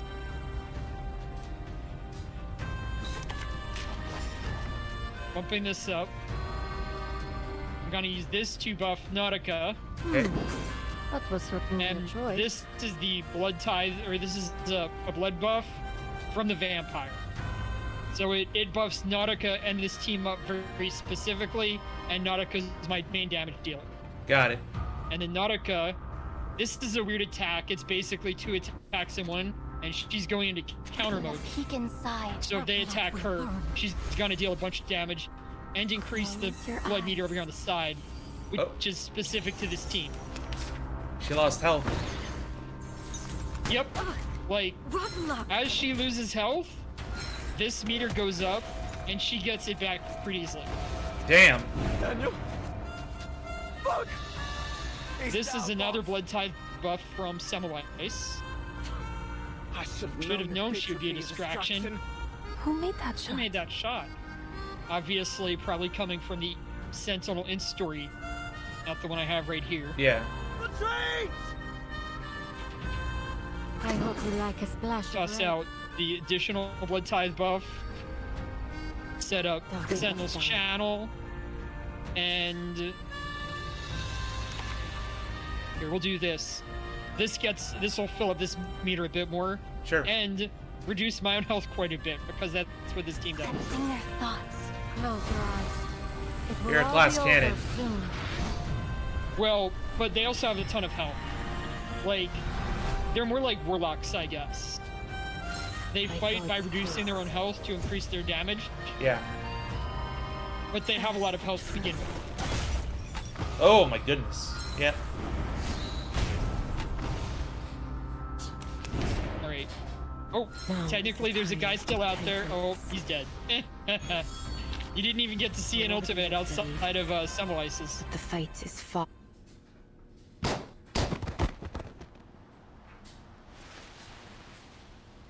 ambushers fall one by one. Marcia peeks out from cover, unable to identify them. Black uniforms. Can't tell who they might be. Perhaps the Manus? Never mind. Who is it that helped me? Could you... While Marcia's pondering this, a few dry leaves land on top of her head. Cast your eyes up. Huh? She looks up to behold a cloaked figure.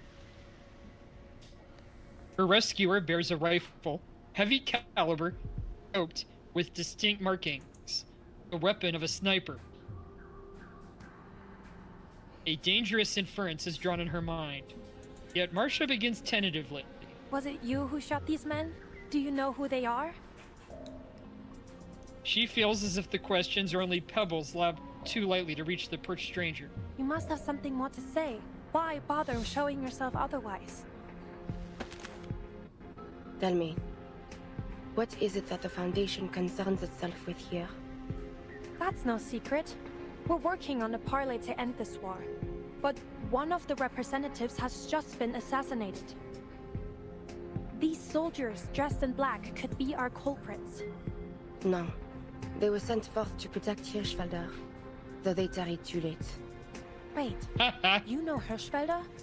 Do you have any idea who shot him? I did. Yeah, of course. You... you... Acrid smoke stings her eyes, blinding her vision. Why?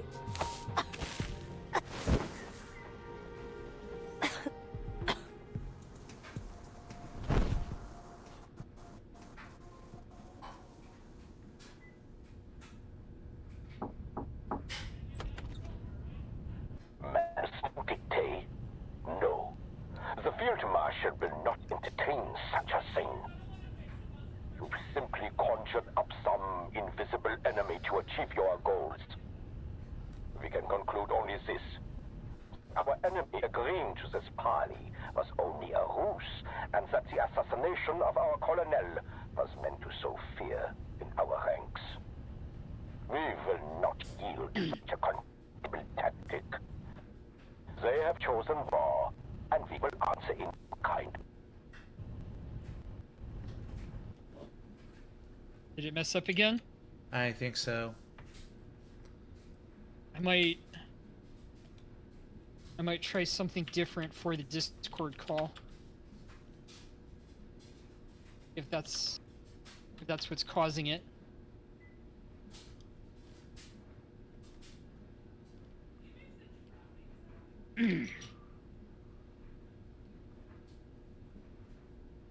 After we come back, I'm gonna try connecting you from the game computer rather than the stream computer. We could try that, yeah.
Alright, we're almost back, everybody. Yep, almost back. Alright. Alright, so...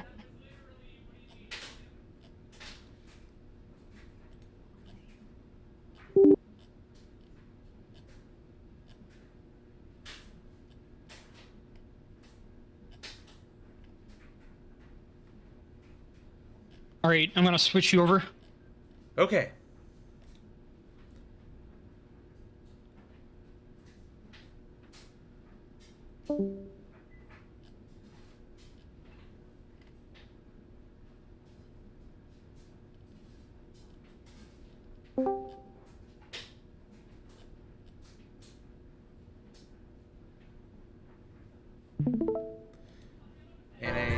We are back once again. Patience is a virtue.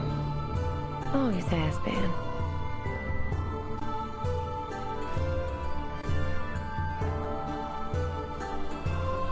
Alright, how does that sound?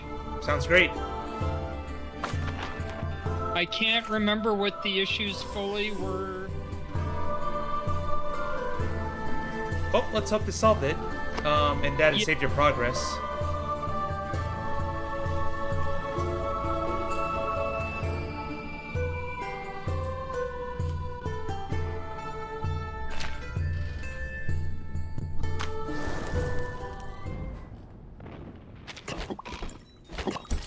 Yeah, I mean, we'll have to skip a couple scenes inside of, Well, there's a skip button right there. Yeah, I don't know how much that does. I think that skips all the way to the end. Oh. Black, never mind. Who is... Like, the end of this chapter. I getcha. That would suck. It's like, hey, you don't want the story? Okay. Cast your eyes up. Just give it gacha. I guess that's fair. Like, people really don't care about the verse like another gacha you game. Must have something... Different gacha handle it in their own ways. The Foundation concerns itself with like, here? defining exactly how much That's to no skip secret. We're would be working on a difficult, parlay to I end guess. this war. I'm not Oh, yeah. writing that. One of the representatives has just been assassinated. These soldiers dressed in black could be our culprits. No. They were sent forth to protect Hirsch. Wait. I did.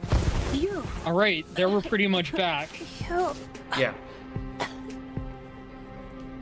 Acrid smoke stings her eyes, blinding her vision. Why? About sending a message, I guess. Gotta be this mysterious girl. Out stopping peace efforts. Manus Vindictae? No. The Field Marshal will not entertain such a thing. You've simply conjured up some invisible enemy to achieve your goals. We can conclude only this. That our enemy agreeing to this parley was only a ruse, and that the assassination of our colonel was meant to sow fear in our ranks. We will not yield to such a contemptible tactic. They have chosen war, and we will answer in kind. The line is cut abruptly, leaving no room for negotiation. Confusion and tension ripple through the office, simmering like a pot ready to boil.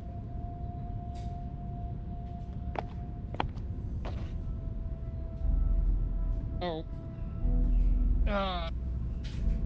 Give me a second, stream.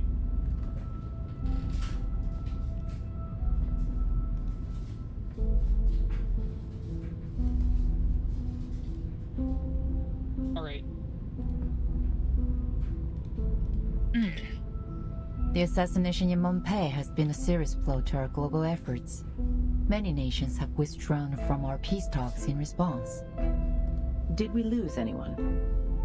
No. Our investigators on the scene confirmed they heard just a single gunshot at a time. We do have a confirmed sighting of the shooter. Yes, I heard. Yet they didn't fire on her. Which means our shooter isn't likely to be with the Manus. The Chief of Staff nods in agreement, then lays out the situation at hand. The Hawks have reacted strongly to this incident. No wonder. They're calling for the Foundation to enter a state of war readiness again. Iron Knight gave quite a speech at our last meeting. It's clear the moderates are wavering over to his side. But not for the original reason. The Vice President sets a chess piece on the desk and flicks it. It rolls in a slow arc. True, but there are still things we can do to maintain the balance. We must consider violence our last resort. Send a special unit to Montpei. I need to figure out what really happened. Razor is on a mission at the Eastern Front. They won't be back in contact for several days. Oh no, I bet they're sending the Timekeeper. There are 3 squads presently available for deployment. Codenames Metaphor, Almond, and Minerva. But I don't believe any of them are suitable for this mission. We're left with only one option. The newly founded 12. Oh, okay, so that was the stuff we learned about earlier. That's Kraeus' team. I'm sure he'd be eager to buff up his resume with this mission. He's eager to prove himself.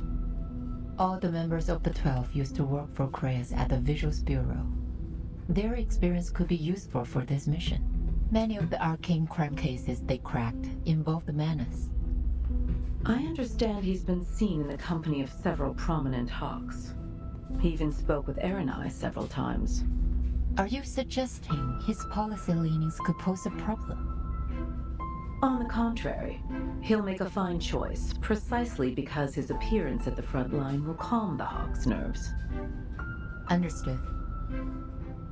Tell Kraeus he and his team will set off in 2 hours. I'm getting some of that echo effect, but that might just be a compromise right now. You are getting echo? Yeah, from the game when they speak sometimes. I did turn the volume up more, so it might just be that. Ah. But you shouldn't be getting any echo between speakers and microphone, because it's just going into my headphones. The microphone wouldn't pick it up for my headphones, I think. I hope not. All the audio is pumped through. All the Discord and game audio is going through my headset right now. I got nothing on external speakers. Okay. Same. Chrysanthemum.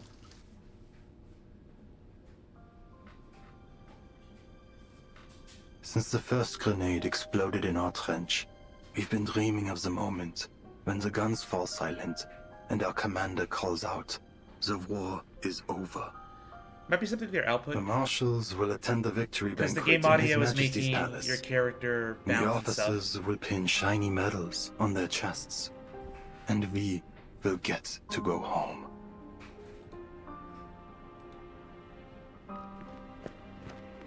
I might have...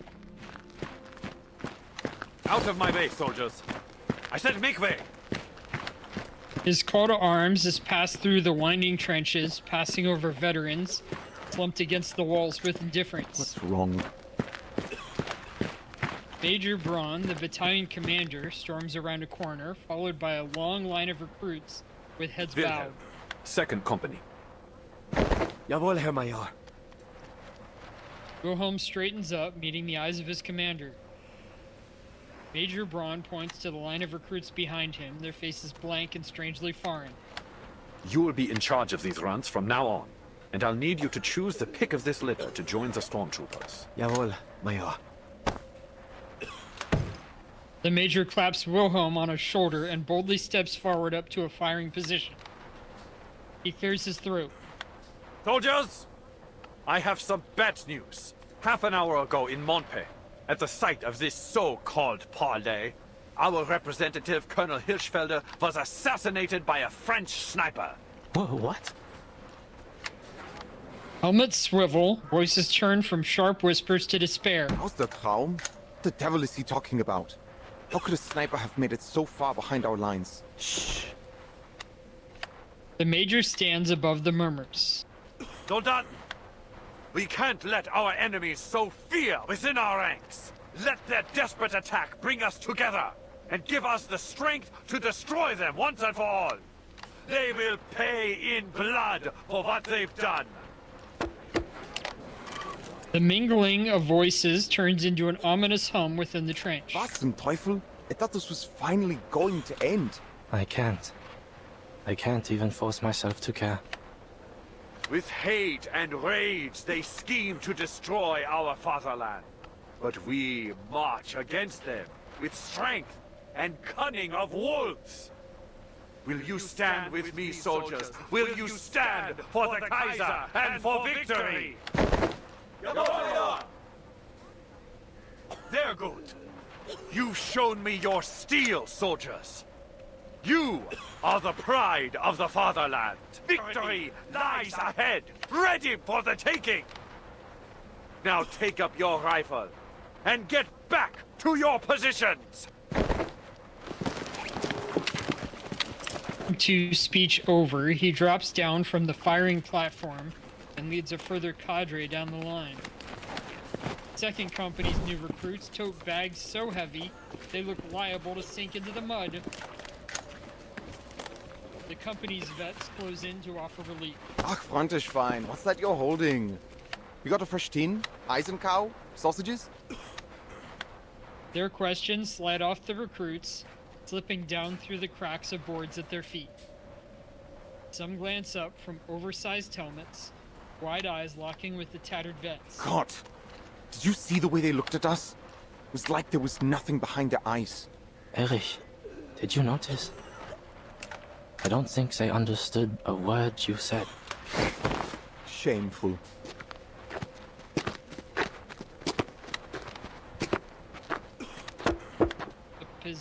Busters up his sense of obligation as company commander, patting a recruit's helmet enthusiastically. Come on, boys, follow me.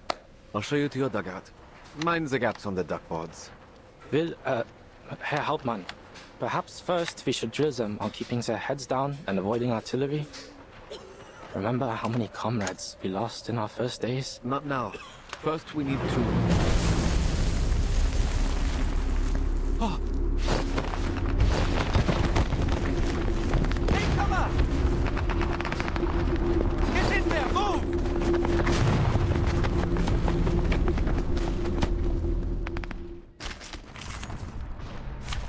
All right, here we go. Another battle. Yep.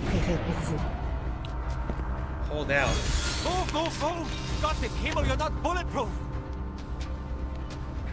Alright, some different rules. Yeah.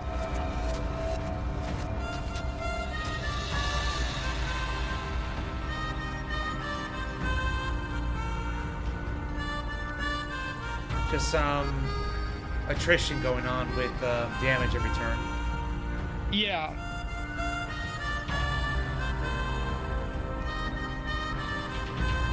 Okay, this provides the deceptive facade thing.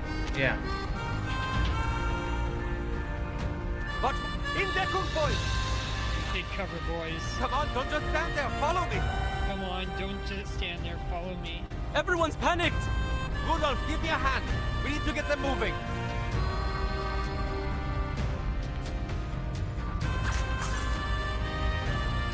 Usually these ones with versatile on the bottom, you get to play for free. Otherwise, with a team of like 3 characters, you get 3 actions. Okay. Though sometimes they'll increase the number of characters you have access to and the number of actions you get. So we're gonna buff Nautica again and start up her counter. And the counter this time is a level 2. Our blood will burn. And I put the deceptive facade onto Semmelweis. I'm not sure how important it will be. Don't waste your time. Here we go. Not too bad. Yeah. Take that damage. Here, I'll give it to Sentinel. You know, it's funny that she's here, even though she's the one that caused this incident. And everyone's like, I have seen to the heart of you. I mean, a lot of battles are like that in this game, in the story, where like the timekeeper's like, oh no, we're in danger. It looks like we'll have to fight, and sometimes it'll be like that earlier fight where it made sense, like they stuck in Sentinel directly. Yeah. But sometimes it'll be like, oh, timekeeper pulls out her army from her little suitcase and has them fight for her, and like, why is she scared? Oh well, it's gacha, it makes sense. It works. I hope you like a splash of the destiny. I mean, I'm not really gonna question the logic. Like, whatever. Timey, Yeah. Timey, wobbly, wobbly it's shenanigans. JRPG logic. Yeah. Yeah, it's JRPG logic too. Taking a peek inside. Close your eyes. It will all be over soon.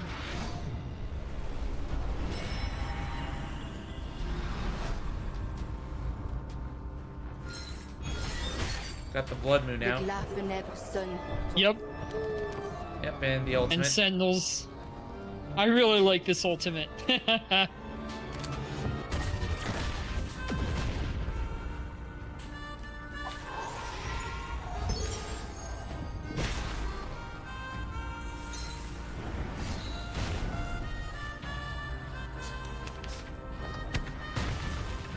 A shot hit.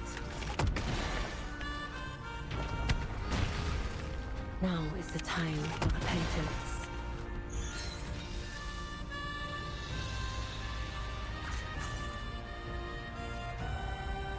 I'm gonna stick another one of these on Nautica before she does her big attack. She's pretty low on health right now. See the light. Yeah. Oh yeah. We don't have the healer out. Otherwise, she'd be better. I think she might heal up after this. Our victory comes in a tide of blood. The enemies of peace shall be stamped out.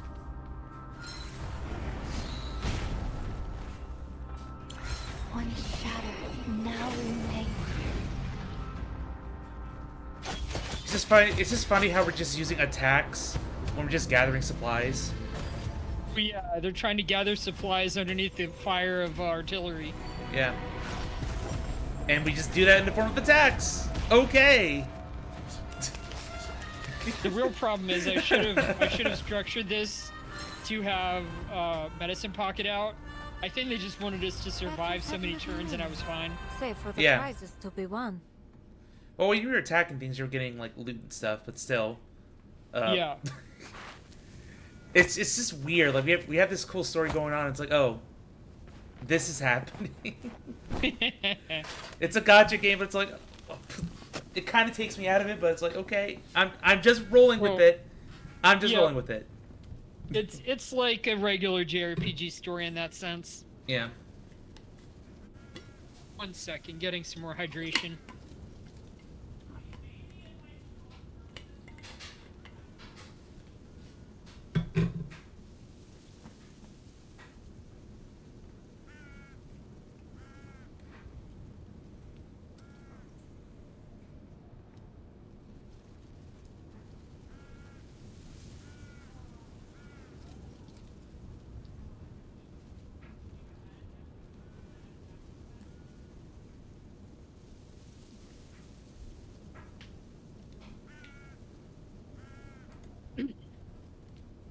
Another body slumps to the ground. A shovel bites into the earth beside it. The sound of artillery rumbles through the woods like a distant storm. It seems peace lies beyond our grasp. He crouches and brushes aside some caked mud. He doesn't notice or pays no heed to the soft scrape of metal ascending up the hill.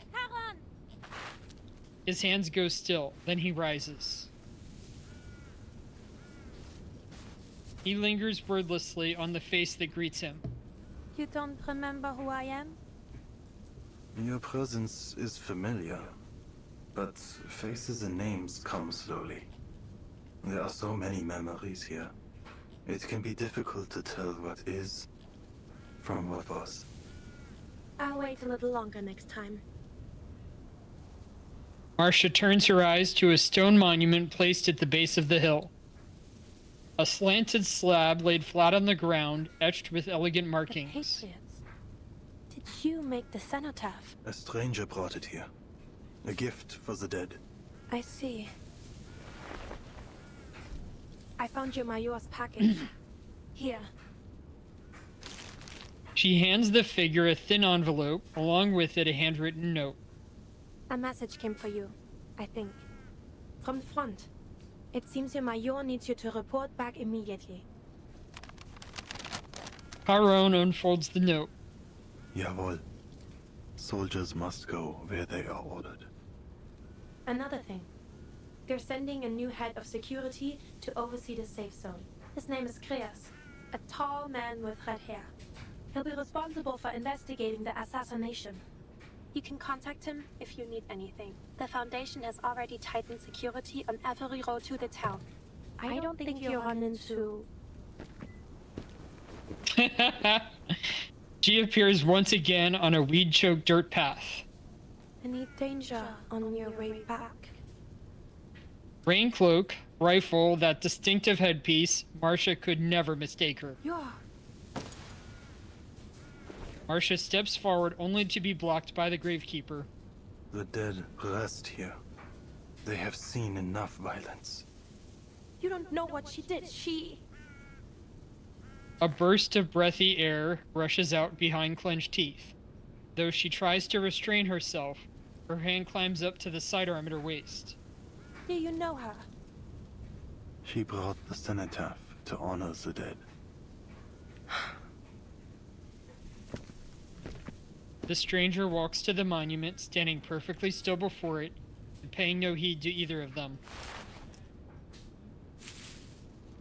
She pulls out a single white chrysanthemum from her cloak. Her stone-like skin stands out against the soft petals. Ihre Haut. Sie sieht so aus, als wäre sie aus Stein. Und dieser Kopfschmuck. Her skin, it looks as if it were made of stone. And that headwear, I feel I've seen it elsewhere. Könnte es sein, dass Could you possibly be? Then a soft rumble, rumbling chanting. Even without hearing the words, she understands what it is. Prayer. La coquille brisée est abandonnée. The broken shell is abandoned, Mettons granting fin à an la end to pénitence. endless Sans penance. que vos âmes traversent May les thy souls travel through the arches vers from la paix. darkness to peace. Que votre chemin soit libre de l'œil rouge. May thy path be unfettered by Tandis que eyes vous of courez au red as you reach for paradise. The white flower is left at the foot of the stone. She pauses in thought, then traces a strange shape in the air. The ritual is over. The mourner turns and meets Marcia's guarded eyes. Oui, mitigan, young chevalier. Yep, we're just gonna speak in our own languages because it's private. It's just also a little weird, again, just people shifting to their own languages randomly. Yeah, don't quite know the full logic behind it. Yeah, I mean, it's cool to hear different languages, but it's just like, yeah, but why in verse? And it's fully like subtitled regardless. So yeah, so go on the voice actors for reading in their language. So in times of war, unreliable information spreads faster than truth, making it impossible to separate fact from fiction. Field hospital conversations. Have you heard about the Sentinel? I saw her that night. Before anyone could react, old Noah was already down. The shot was unbelievable. Did you get a look at her? It was too dark to see much, just a figure wearing a cloak. But I'm most certain she was carrying a level rifle. She's probably on our side. I wouldn't be so sure. They say she's the one that took out General Mathis 2 weeks ago. Someone might be playing both sides. Either way, having that warmonger gone is good for us. Oh, that hurts. Bear with it, I'm almost finished. Marcia soaks a towel in cold water and wrings it out. The wounded soldier's fever still hasn't broken. Her eyes move from one amputee to the next, checking each stump for signs of infection. Listen, another soldier cuts in, his face wrapped in bandages with only one eye visible. The Sentinel doesn't take sides because she isn't human. That's no rifle. It's a javelin or a spear, and she's got wings, silent as a bat. During the day, she turns into a stone statue. You could walk right past without noticing, but at night, She comes alive and hunts. Ever seen those church gargoyles? That's exactly what she looks like. Maybe those wings were just her cloak, the first soldier insists. More than that. My comrade saw bullets hit her, but she didn't even flinch, like they were hitting a solid rock. Hey, Johnny, isn't that right, Johnny? Marcia pauses before looking up. Johnny died just after dawn this morning. What? Objection! Wait a minute. Okay. We just see her during What are you daylight. Like, what is going on with this character? Oh, I mean, they said at the beginning, lies and fiction travel faster than the truth. Yeah, that's right. what I was about to say. It's like, excuse me, we've seen this So, woman out in broad daylight. What we saw was soldiers telling myths. We got a hint about the truth, but you have to find it buried within a pile of lies. Probably. A Push for Peace, Part 6.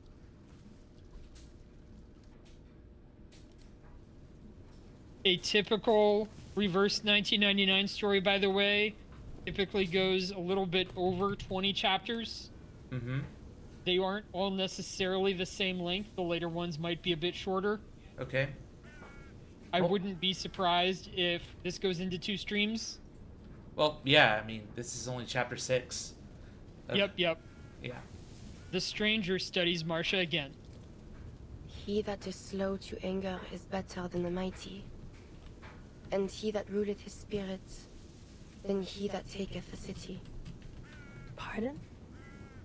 You possess remarkable self-control, a trait seldom seen. A hint of approval, odd and unspoken, leaves Marcia unsure how to react. My thanks. But I have a question. As I have one for you. Why did you kill the colonel? Answer me likewise. Why did you protect him? Marcia gestures toward the slope, to the row of crude headstones filling the... To end the war. And I as well. You seem to mourn the dead, but you don't realize how far you've set us back. We were nearing a ceasefire. Petals from pale flowers tumble by in the dry wind. Sentinel leans forward, gently shielding the flowers from the wind with her cloak. 6 years in the war. There's rages 24 still. chapters in this whole Do story. you think ending bloodshed is Okay. as simple as to say, "'Tis done"? Have you any mind of the mission the Foundation pursues here? We know it won't be simple. Yet each side was open to negotiation. That's why they sent... The chuckle is wry and dark. You placed false hope on Hirschfelder. You invited a wolf into a bed of lambs. You think his death to be the spark of a reignited war. But even if I'd stayed my hand from him, your plans would have been for naught. The madness scheme and the Still will hearing to some echo. prosper. Let me check my routing table.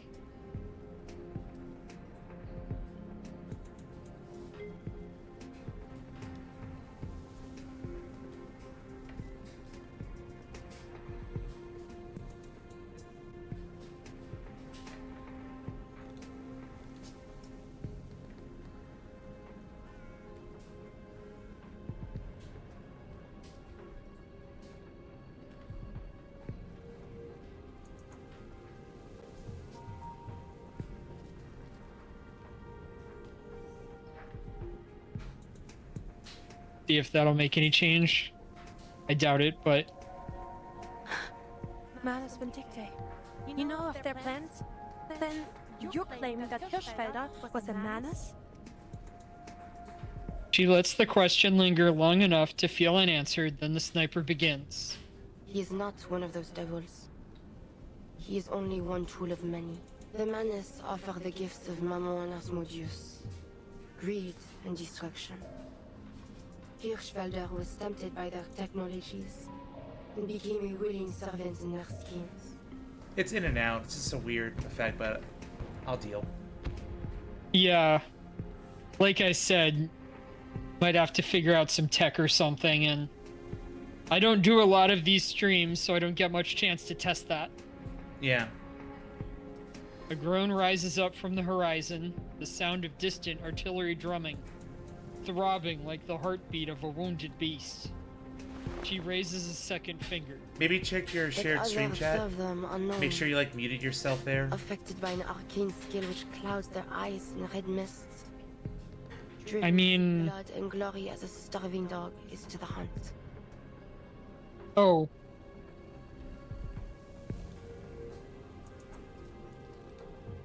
Yeah, I'm muted. Okay. You can see it. It'll be muted on your side as well. Yeah, I turned my mic off and the audio, so we just focus on everything here. Okay, I'll mute that as well. Okay, that was it. Maybe, yeah. So I know that was an issue the last time I tried to combine stream with someone else. Her eyes shift to the stiff outline of a soldier she knows as Charon. Charon, but yeah. Your commander, Charon, Eberhard yeah. Brown, bears that mist. It takes a moment for the words to find some impact. When he speaks again, there seems to be a change in his voice. Then will you see that death comes to him, as you did, Hirschfelder? That is not yet certain. I do not kill without purpose. Charon does not seem to find a reply, his mask concealing any trace of emotion. What you just said about the Manus, can you confirm any of it? The Foundation could make use of any intelligence you have. We may be able to save these peace talks, but we will need proof. All is vain. There is nothing new under the sun. When I told my commander about the Manus, all I received for my effort was scorn. Their eyes were not satisfied with seeing, nor their ears with hearing. Kings and generals yet still turn a blind eye to suffering. If they had a shred of the light of God within them, they would never have pursued this war. As for the Foundation, that which is crooked cannot be made straight, and what is wanting cannot be numbered. I have no faith in them.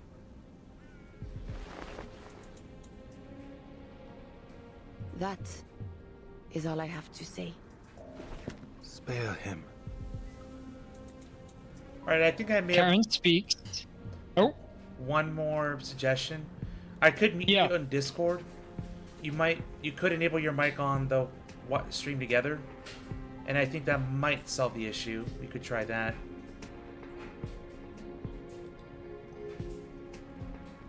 If you turn your mic on your end. We'll see. If that doesn't... Meaning you stream together rather than Discord? For voice? No, I'm just saying... I would talk to you through Discord, but... I would mute you on my end, and I'd still be able to hear you on stream together.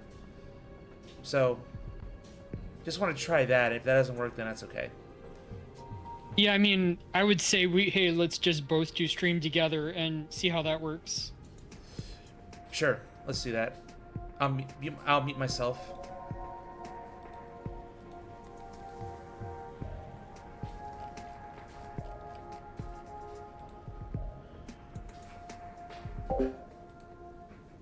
Okay, is this better now?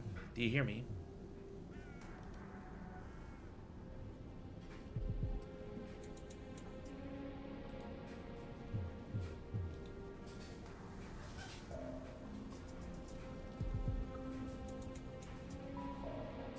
I don't hear anything from your end, Walter.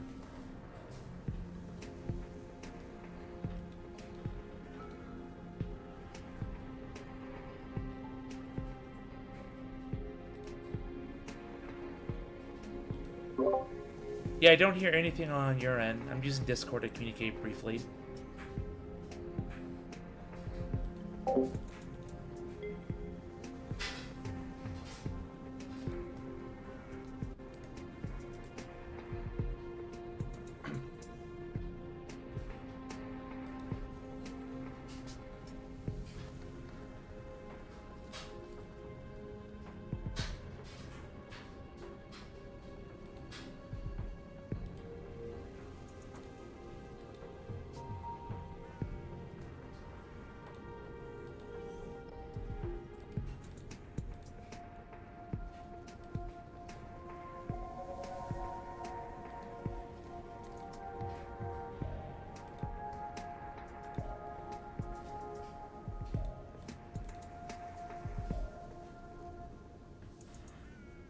I can't hear you. That's fine. We'll deal. Don't worry about it. Oh, was that you? Are you doing regular? Yeah, I'm just doing Discord. I heard myself on my end. That's okay. We'll just stick with what we got here. This is tricky. Are we ready? Just go.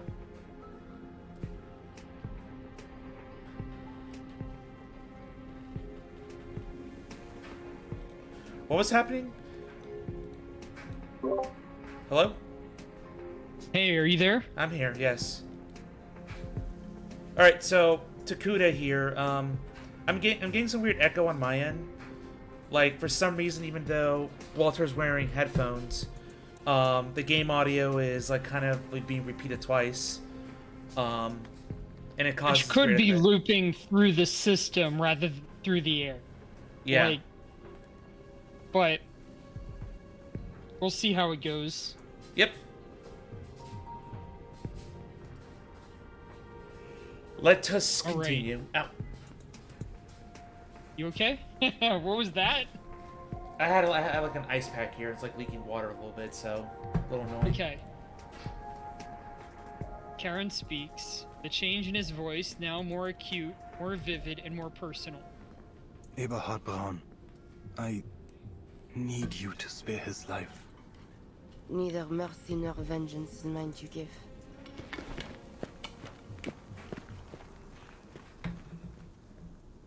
I'm just a badass neutral party. I don't even have a name. I'm just called the Sentinel. It is officially 19. Yeah. I wonder at other people's impressions of this war. From what I've seen, there are two contrasting views, though in various forms. One of heroism, and the other, sadness. There is one truth which I have found bridges both of these visions. Despite how cruel it may sound, this war is the prelude of a new era. I have to believe that, because if this death and destruction so unparalleled in history does not herald change, then there is no hope for humanity.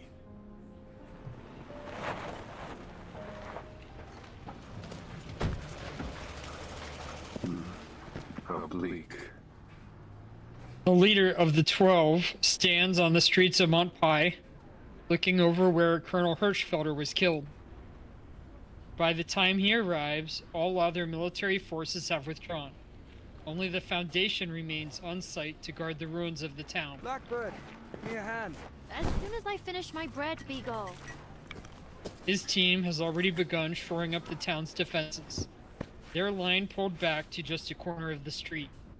There are 122 armed personnel available at your disposal, sir. 23 of them are Arcanists. I've brought you their profiles. He takes the personnel file from the security staff member, eyes shifting toward the makeshift HQ flying the Foundation flag. Right then. I'll read through these. Now get back to your position. I need eyes on our command post. Yes, sir. The staff member walks away, and in the same moment, a curiously armored field medic approaches. Marsha, is it? You recognize me, Mr. Krias? I read your report on my way here. You're the one that encountered our sniper. Twice now, I hear. Correct. I have some additional details about my encounters. The first is that I appear to have been followed out into the forest the first time. I was warned on my device just after the shooting. Never mind that. What about the other thing? That doesn't concern you? Fine. The other thing is that I have reason to believe our sniper is a gargoyle. A gargoyle? There are records of gargoyles participating in this war as part of Arcane skill response units. They're able to petrify their bodies at will, making them immune to small caliber arms. And I believe they're able to render themselves undetectable. Sounds as if you fought them before. The assumption pierces her more cleanly than any bullet, but she forces the emotion down, giving an answer as truthful as she can bear. You could say that. It would go far to explain how she managed to enter Montpellier without being noticed. I'll have to ask HQ to send us a counter arcanum device. She shot the colonel, but then slipped out, leaving our own agents unharmed. I can't be sure of anything, but we can't rule out that she may possess reliable intel about the Manus. Rushed.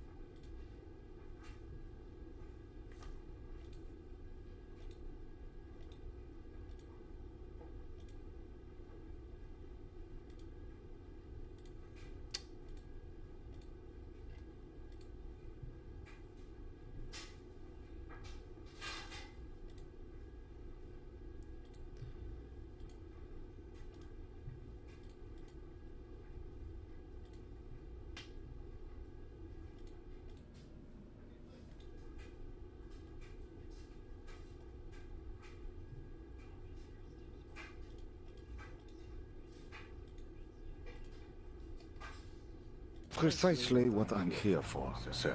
We received a warning from the Foundations that Manus Vindicte has infiltrated our armed forces and is attempting to usurp our rightful authority. I am worried this may be true. I do not intend to lie, sir. Germany lies on the verge of total collapse. Okay, yeah. Politically and rationally speaking, we have no reason. You found something? This war. It's really bad now. I'm just trying to figure out So something. it made it worse? Yeah, I'm trying to figure out something here. Desktop.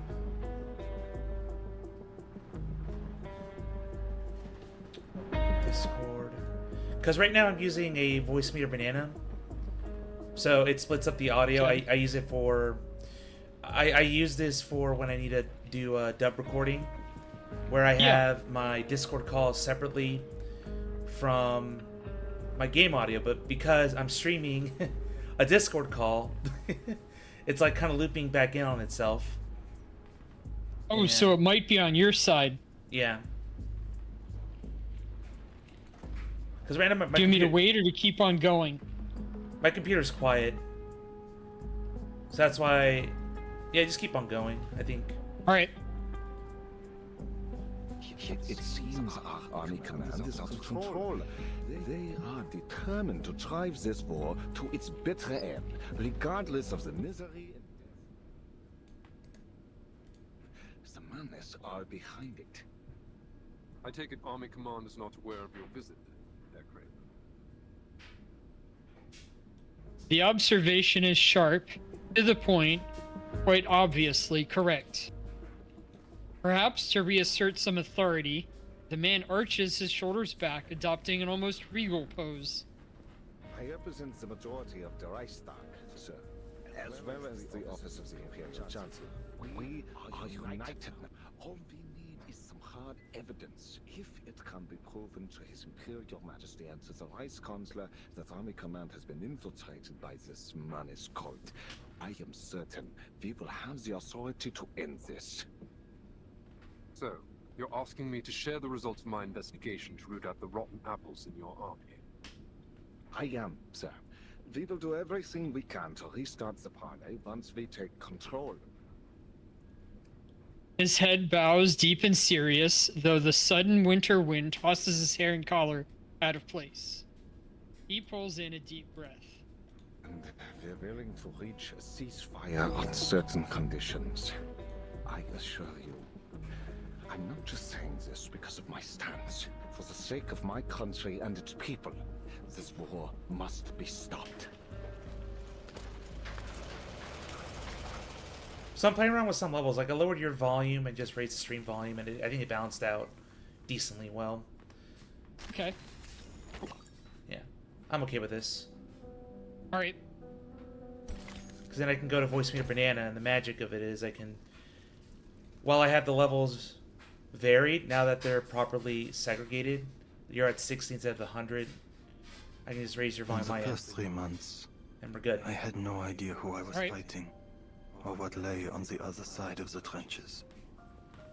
It was as if there were a black wall standing between us and our enemy. They could attack at any time.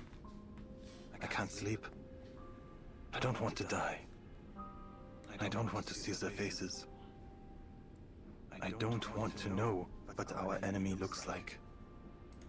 And worst of all, I don't know why.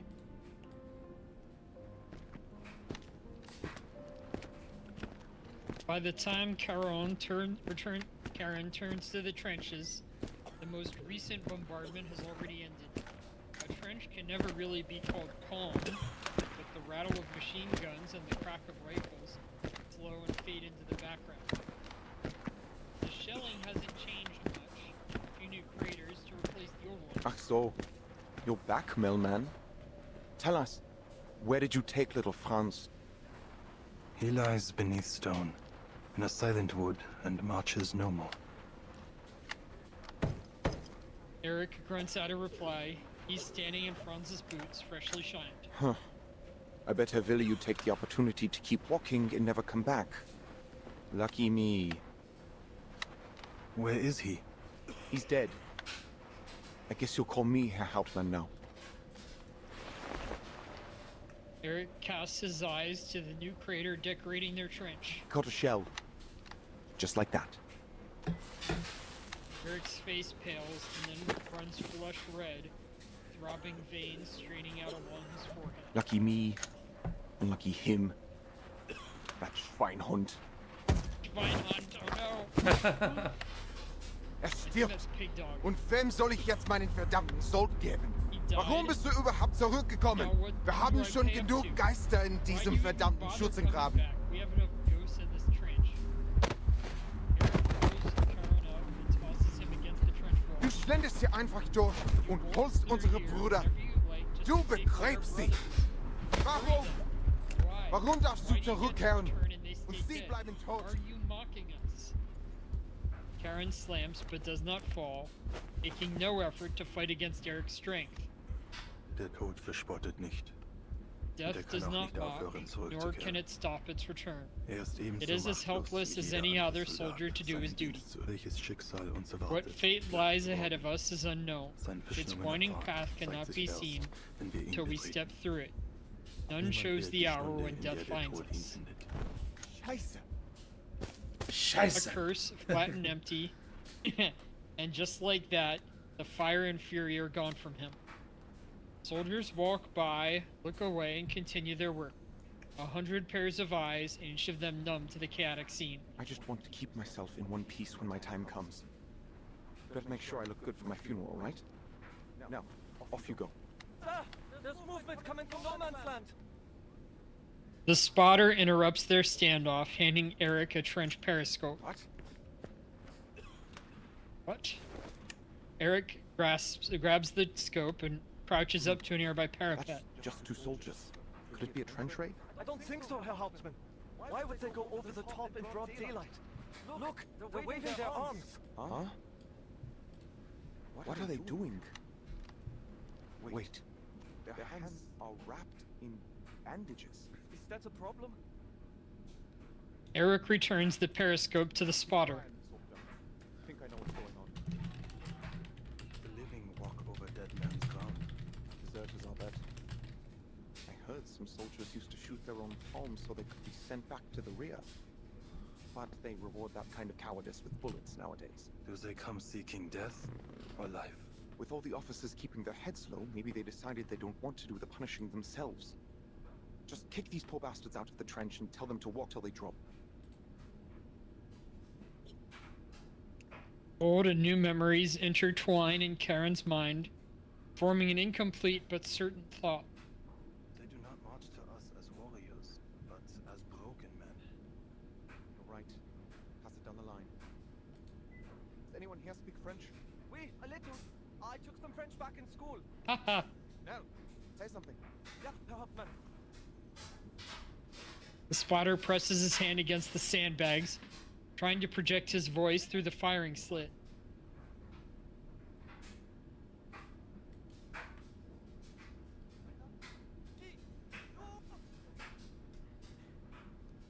Oh boy. Okay. There's one more thing I'm just looking into this. When you share your screen on Voice is Discord... Terry from... Yeah, sorry to interrupt. What was that? If you go to your settings on Discord, into screen sharing options, uncheck the share stream audio box.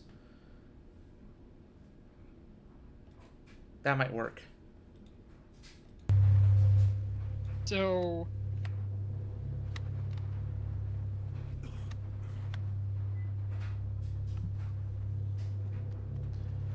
So, since you're sharing the screen, like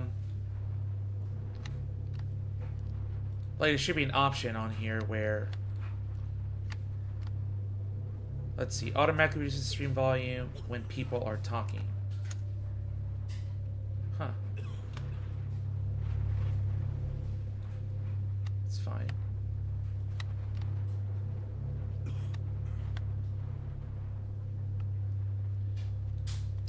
Yeah, so I would try that.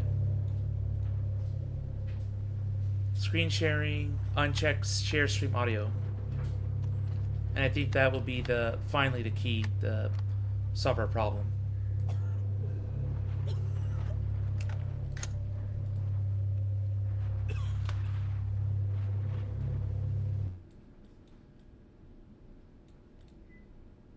All right, are we good? Damn. Didn't change? Do you want me muted on Discord? No, I'm just... What I'm gonna do is, like, it's gonna ruin some of the background music, but at least I'll have the voices coming through your end. So just re-enable that, so we just keep it on Discord, and then... yeah, we'll figure that out. Because basically... re-enable the... Yeah, because basically I'll have to, like, stream your Twitch stream, and it's like, I'd rather keep it on Discord because it's more live that way. Yeah. That's okay. Sorry about that. Yep. The Major's face is ashen and stiff. I killed him. Rudolph stammers out the words, lying propped up against a sandbag, wisps of gray smoke lingering out of his shaking rifle. His glasses are thick as a church window, and he's still the best marksman in the company. Bastard is still standing. Are you blind? He surrendered. He dropped his weapon. Idiot. They have a bomb, some kind of infectious disease. You want to keep him, soldier. You going to share your rations with him? Yeah, Major. We're supposed to accept all prisoners. There are camps to send them to, or even the safe zone. He pulls his pistol and points it at the marksman's chest. You want to shoot that foreign devil, or I'll send you out to tell their snipers are as spineless as you are. Major. Rasping voices dribble down the trench as bodies make way for a figure moving like a charge in slow motion. Major Braun turns toward the sound. Don't you know I could have you shot for dereliction of duty? Punish the guilty then. But the man that stands alone is innocent. Spare him. The statement is stunning in its sharpness. Defiance is not a trait Major Braun has come to expect from him. You are entitled to challenge my authority, Sergeant. His war is over. His blood should not water these pits. Fight! Major Braun strides forward in a single step, boots thudding against the trench. But just like those foreigners, poisoning the hearts of our youth with feckless sentimentality, your weakness, this fatalism, is a plague spreading through our ranks. That man over there is a threat to our fatherland. Yet you plead for his life. A single unblinking stare sweeps over the gathered soldiers, bowing each man into silence. Won't let this cowardice ruin our nation. We will keep fighting until no man alive stands against us. Only through their blood, our tireless sacrifice, will we grow fearless and retrieve the glory of our birthright. There is no glory for the dead, Eberhard. Only suffering, guilt, and regret for those that remain. No courage is found in the blood of the innocent.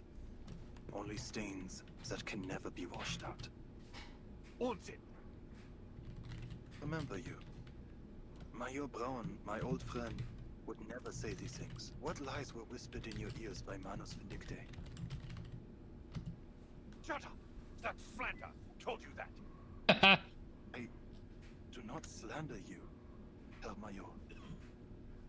Blame yourself! Blame all of this! The man roars, and for a second time, Charon is slammed against the trench wall.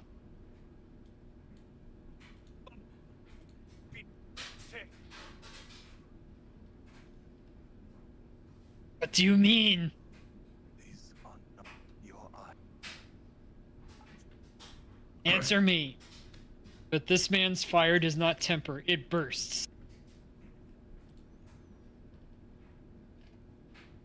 Charon reacts too slowly. Major Braun's eyes are fixed on the pistol in his hand, anger replaced with shock. Charon, now wounded, raises his hand to meet his bowed head. Beneath the curtain, something seems to crack. Raise your head, Sergeant. Do not call me that. I am your superior officer. Adapt. Obey my orders. It should not have been this way. He raises his head. The movement is heavy and labored. A hollow and foreboding presence seems to fill the trench around them. This is not a sight fit for the living. But perhaps you must be reminded. No! Your face! Cover it now! Do you remember the fear as bombs exploded by our sides? The pain when our brothers moaned out their last breaths? Have you forgotten? Or have you only hardened your heart? This war is... Sacrifice is necessary for a nation to make progress. Every soldier who has died for the fatherland should feel honored for their sacrifice. You should have been honored, Paul. Jetzt sprechen wir nicht von Opfer. We do not speak of sacrifice now. Yeah, this guy's Death is not honored. Yeah. This guy's acting just Death- like the Greek myth. Okay, yeah. You have become so numb to death. There is nothing to be gained from this war that will pay for what we have already lost. You want me dead? Then kill me. Do it.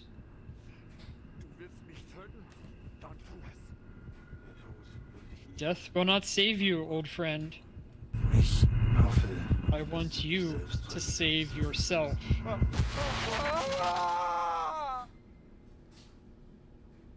Now we're getting to some of the creepier Yeah. elements. Charon over here, Yeah. wheeling and dealing. And so far, most of the creepy stuff is on the quote-unquote good guy side. Yeah. The other soldiers huddle to the side. Major Braun collapses to the ground. His eyes swirl and then go blank, looking up and nowhere at the same time. His face is bone white and stiff as a corpse. Karen kneels over him and closes his eyes, a motion all too familiar to those watching. Scheiße. What the hell just happened? Rudolph peeks out from the crowd, managing a question both timid and brave. Is Major Braun dead? Caron, you didn't. Did you? Caron stands, deliberately facing away from the crowd, replacing his mask and hood with careful precision. He will live. We will leave here together. Okay. You have command, Erich. Make the right choices. I don't want you to see what lies beneath. Please, look away. Words bulge at the edge of Eric's lips, but he swallows them back. All others stand stunned and silent as Sharon departs with Major Braun in tow. All right. Someone grab that deserter. I'll search him. Show's over. Move it, soldiers. That poor sap is still waiting. Ausführung. Oh. Had to bring up the game after the experiments. Yep, a lot happening on this one day alone. Yep. Look at these boys. They left home with puffed chests and confident smiles on their faces, thinking they'd go to the front, pull a few triggers, kill a few enemies, and come back as heroes. But when their feet hit the soil, they turned pacifist, it seems, wounding their own hands rather than their enemies. Their mothers should have begged them to stay, not waved their handkerchiefs to see them off. They had no choice. Really? Puff chest IO. Okay. Option? What could possibly be the point in that? Don't tell me you believe there's glory in dying on the battlefield. The thought makes me sick. Look there. At the lifeless body laid flat in the mud. He couldn't even muster the courage to flee. So he bribed a fellow soldier, a man he barely knew, with 3 cigarettes to surrender with him. He died, killed in a moment of pure senseless hatred. And the other lived, saved by a flicker of mercy. Where should his mother aim her grief? At the officer who changed his mind just a moment too late? The officer will be pardoned. They'll say he, too, was a victim of this endless, miserable cycle of hatred. Oof. So tell me, please tell me, to whom this rage should go, and I will take this kitchen knife and plunge it into their heart. Maybe blame the Manus Vindictae a little bit, but... Hey, she angry. Or brings out a lot of irrational thoughts. Also from Kuda, puff chest IO. Yeah, I read that earlier. Yeah. From the words there. Yeah. And then going out to war. Alright, so I'm thinking this might be our last chapter for the night. It'll be actually a good first act. Act. Don't worry so much, pal. We'll find glory on the battlefield. 10? No man can stop Okay. us as long as we stick together. Okay. I got time. Yeah. Erismew is now following. Welcome in. Hi there. Hello. So we're playing Reverse 1999 tonight. This is a gacha game that is heavy on the story, heavy on the drama. Not so much humor this patch, but other times, yes. This is one of the best gacha to play, very free-to-play friendly, and the developers just absolutely care for their community. So today we're doing the latest patch stream, which is a story about World War I. As the fighting continues, both sides are trying to put a stop to it, as some aggressive elements in the midst of it are trying to fight the war in their own way. I'm Walter Snacklefox. I'm a Fox Boy VTuber, adventurer, programmer, and all-around gacha gamer as well. And today I'm streaming with Zeus Pegasus. Do you want to do an introduction? Yeah, just briefly, I'm Zeus Pegasus. I am a very variety streamer. I love video games. Visual novels are definitely one of these things that I'm passionate about as well. I do...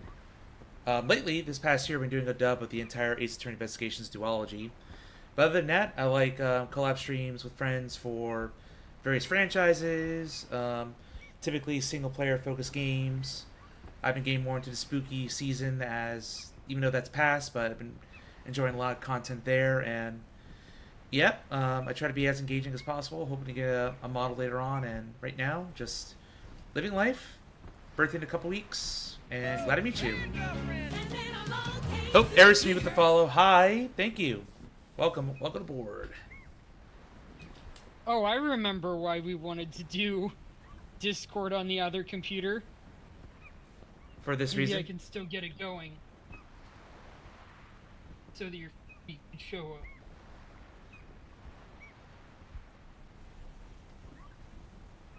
Okay. Let me see if I can still get it up. Give me a second.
Hello?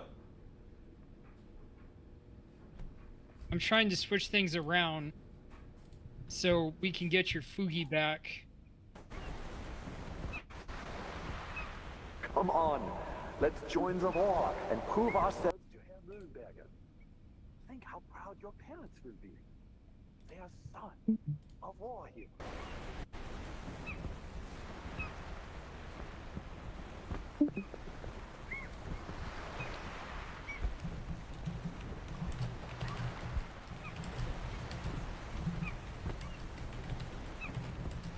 All right, try that.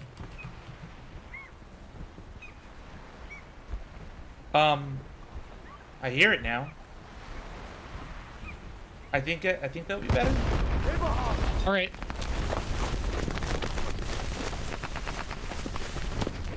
But us! There's Dietrich! He and Beckner are dead. Grab that gun. We need to go. Move!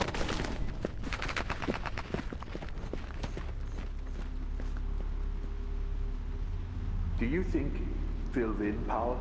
I don't know, my friend. I think I just want to go home. Dietrich, Bertke, Elven.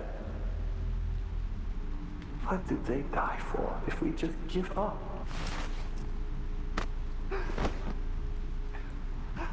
Hang in there, Paul. The only way to make their sacrifice count is to win. We promised we'd go home together. Paul. Paul!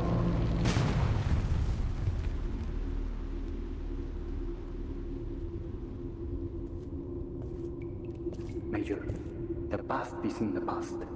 You can't change anything by letting yourself be overcome by sorrow. Don't forget that victory is the only thing that matters, and we can give it to you. Give it to me? How? I'll make you a true hero. One without fear or hesitation. Sounds like a deal with the devil here. Oh, that's all the stuff that the Manus Vindictae offer. We haven't seen them proper yet, but the We know they're Manus the bad Vindictae guys. gimmick.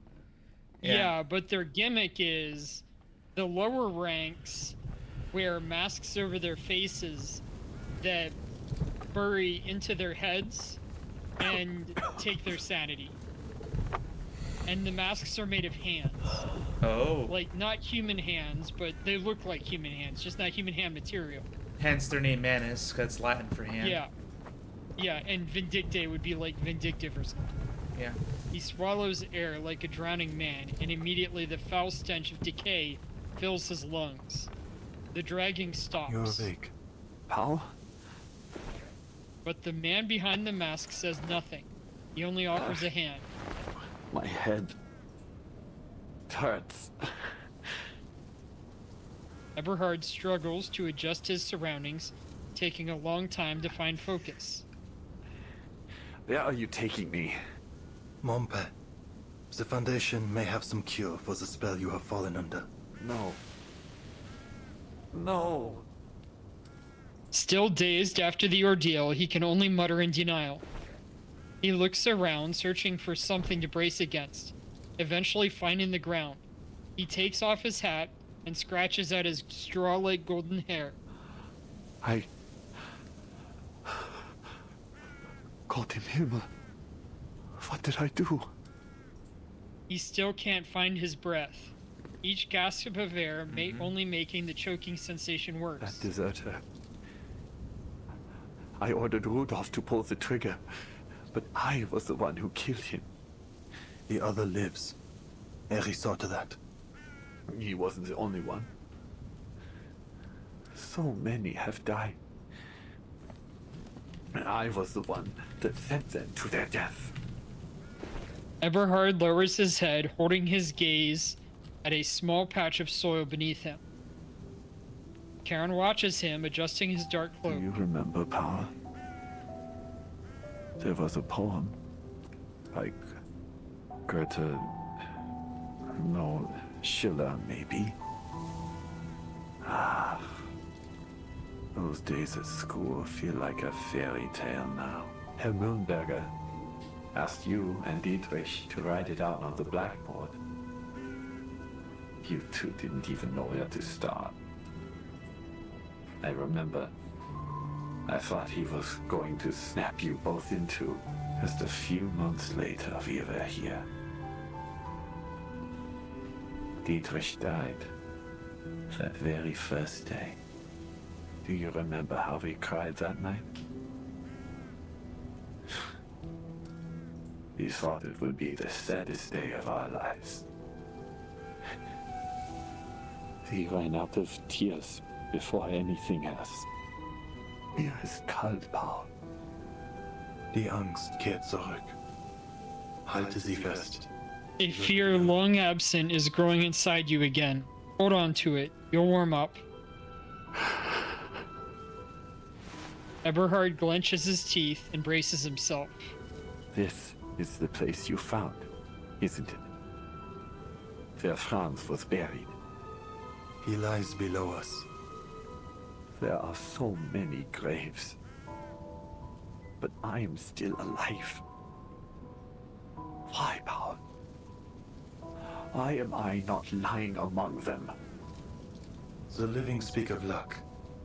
The rest are silent.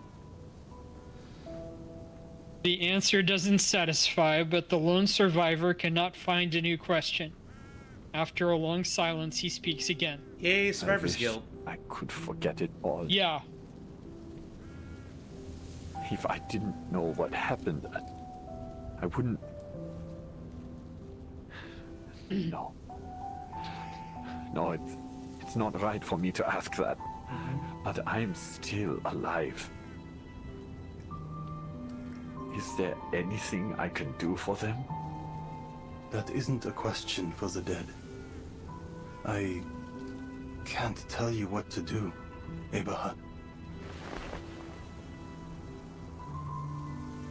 Eberhard reaches into his coat pocket but finds it empty. He stifles a helpless grunt. You mentioned Manus Vindicte. You remember? What about the Foundation? You talked to them too, right? Do you really think they can stop this war? They pursue peace, but it cannot be found by their efforts alone. He turns from the hill to the woods. Through the thicket and further lies the town of Montpie. Eberhard closes his eyes and waits for his thoughts to settle. Come on. Let's go see Montpie again. Montpie. Montpie.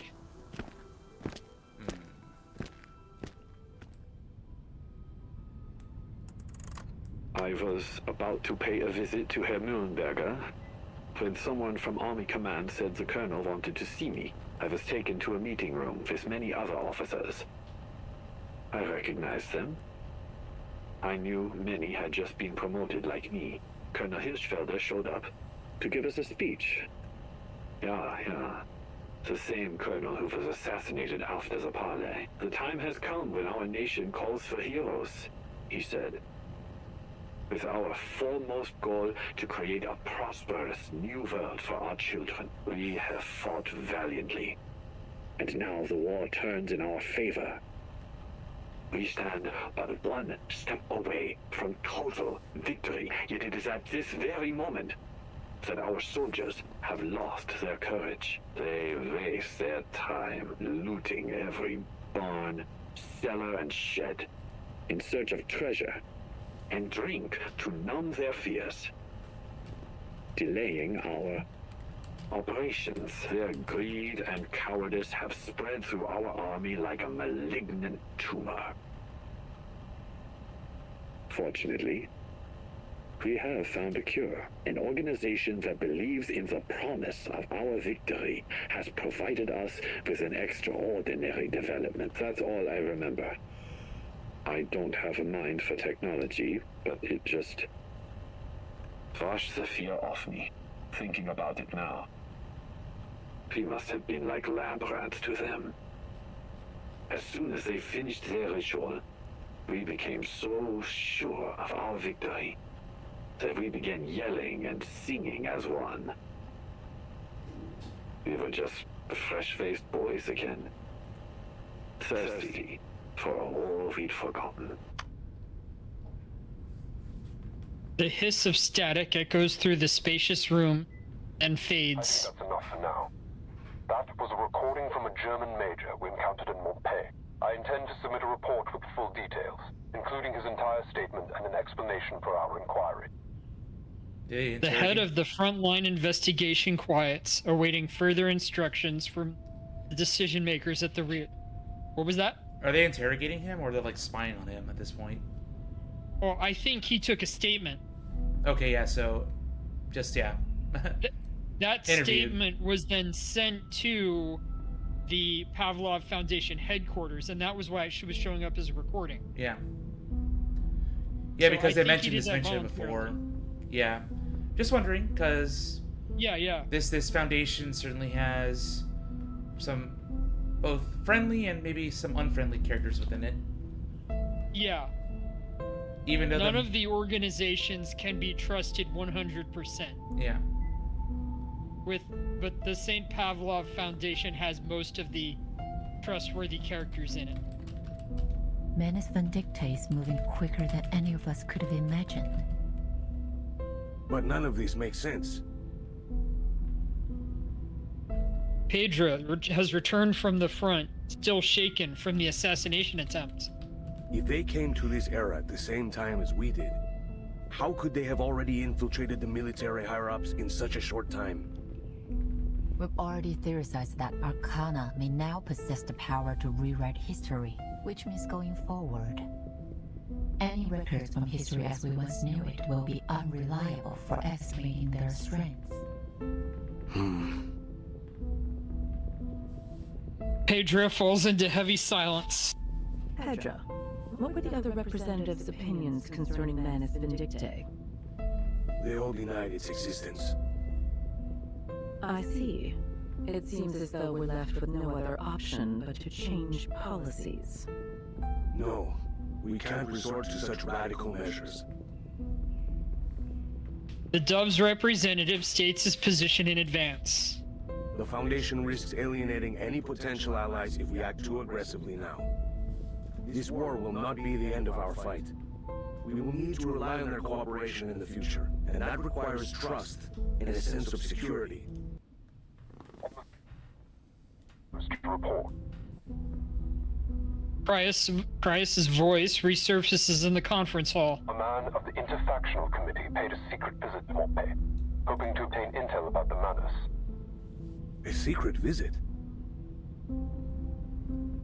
As a fellow politician, Pedro immediately grasps the true intent behind their visit. What did they say? Do they intend to use our intel against the heads of their army command? You've guessed it. If their government manages to rein in the army, it'll be much easier to reach a ceasefire. But if anyone were to find out, we might be accused of interfering in their internal affairs. Have you considered that, Kratos? Officially, the Foundation never made any contact with their government. All I did was have a candid conversation with a man about my concerns for his people. He stresses one key detail. At any rate, they haven't any reason to expose their cooperation with us. There are simply too many uncertainties to consider. The politician, accustomed to checks and balances, catches the implication of a factional dispute. History will only be restored to its rightful track if the peaceful factions on each side can rise to power and stop this war. This has been our goal from the beginning. It doesn't matter which era we end up in.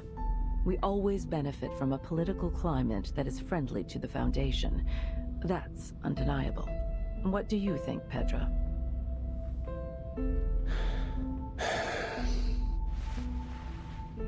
He removes his glasses and rubs his eyes. I might be able to persuade some of the other committee members to support this proposal.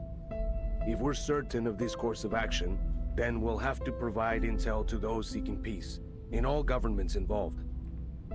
Good. No faction should put their own goals above those of the Foundation's. We'll need more to verify that major's statement. Send investigators to search other regions and report everything they see. Like I said, Kratos, she's manipulative. Continue your investigation. Follow every She just gets things possible done. I just see it She more as a does. neutral party. Like, that's fine. In Doing her job. In the like backstory,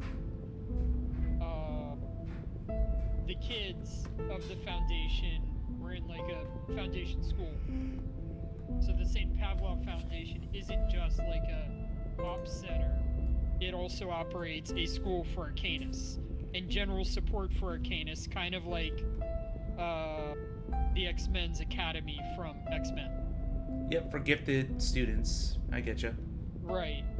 So at some point, Verton, being a young rebel, tries to take the kids outside right as a storm is starting, like the actual storm in the lore, not just a random rainstorm, and sees all of their classmates, I think, get hit by the storm and change or like disappear or whatever. Like, it's a little bit ambiguous what happens when people get caught in the storm. They get storm syndrome, which makes them act really strange. And Verton was fine, but she was using that opportunity, letting it happen in order to kind of traumatize Verton and get her to like be 100% into working to stop the storm. So that was kind of like a big example from the story about what she's capable of. Yep. A lot of lore to dig into, but let's just continue and see where this leads as we learn more about the Foundation. Understood. We'll dig up whatever they have buried. Cool. 2 more chapters to go. Paths crossed. I'm gonna grab some more water. Won't take me long. Sure.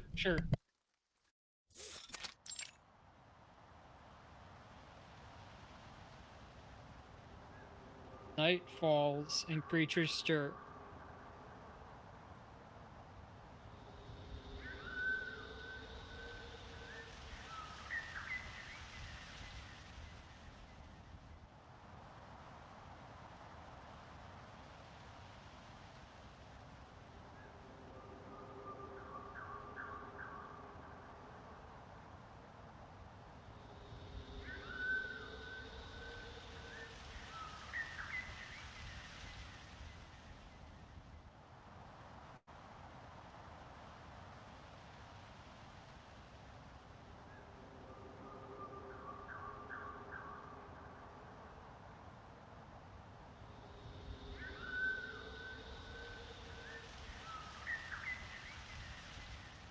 Right, I'm back.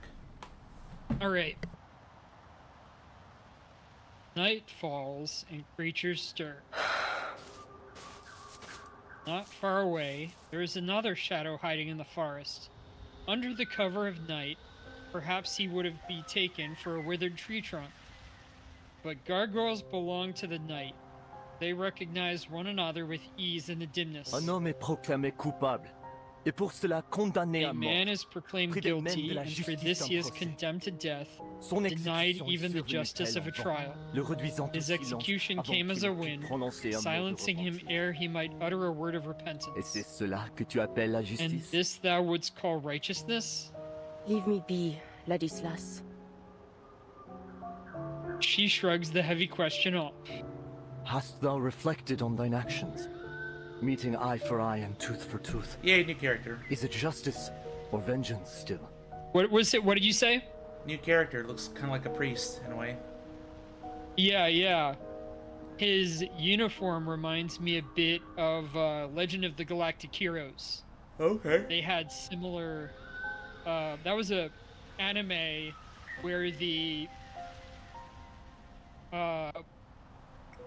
one of the sides was resembling. A lot of it was resembling like World War I in space. And one of the sides had uniforms very much like this. The Prussian or German side. You think so little of me that I would call it justice, even were it not so. Blame me then, cousin. Damn and condemn me. I care not. Never would I damn thee, cousin. For it is thy soul for which I am most concerned. I fear it doth wither with every act of malice. Hark and listen well. Dost thou forget the nature of our unholy ancestry? We are the kin of demons. 1,000 years hence, and their malevolence yet floweth thickened in our veins. And their whispers pricketh still our ears in the silence. Then answer me this question, dear cousin. You stand before the scales of a balance. On one pan, the lives of 10 men, and on the other, 100. If you had the power to shift its weight to save the money, would you? This is trolley problem. Question that is heavy laced with blasphemy. Yeah. Hast thou already bent thy He's ears also to literally dealing with, like, enemy combatants. Yeah. Which makes it wildly different. Answer me, cousin. Elsewise, there is nothing more that needs to be said. Ladislas furrows his brow and lowers his head, lips motioning the words of a prayer. Silence? Are you truly so naive? The scales are laying far heavier for those in the throes of war. Yet you have not even the courage to answer a simple question. I'm afraid you have mistaken your weakness for virtue. How do you like her accent, by the way? Oh man, it's great. It's convincing. Go back to the monastery, Ladislas. This is war. Red in tooth and claw. And your heart proves too quick to kindle. Ladislas vanishes into the dark with a sigh, his form melting into the night. The gargoyle soldier leans against a tree for a brief rest. In the crook of its branches, she begins to slowly turn to stone. You are again at odds, it seems. A voice rings in her ears. It speaks without a source, coming from neither place nor person. It was not a battle, I thought. Our cousin is more learned than either of we two, but he lacks in courage compared to thee, most daring of us all. I do not deny his learnedness, but there are neither letters nor prose that might aid my mission. Thou burnest too short a wick, and the flames of perdition rise to meet thee. I fear for thee, Marie. Oh, there we see a name. That thou go forth to a battle that will consume thee, whether in defeat or in triumph. Marcel, Antoine, and Yvonne. They once promised to return as thou didst. Yet they fell all the same, each after the last. Yvonne was taken before she had even tasted battle. Let remorse consume me if it must. But God willing, I will see the end of this war first. Ere then, the fear of regret will not stay me. Not now. And perhaps, on that day when peace finally comes, he will return to us. The voice vanishes in the night's breeze. She would not hear it again this night. She shakes off the scales of stone and resumes the march towards her next lead. Well, that day went pretty quickly.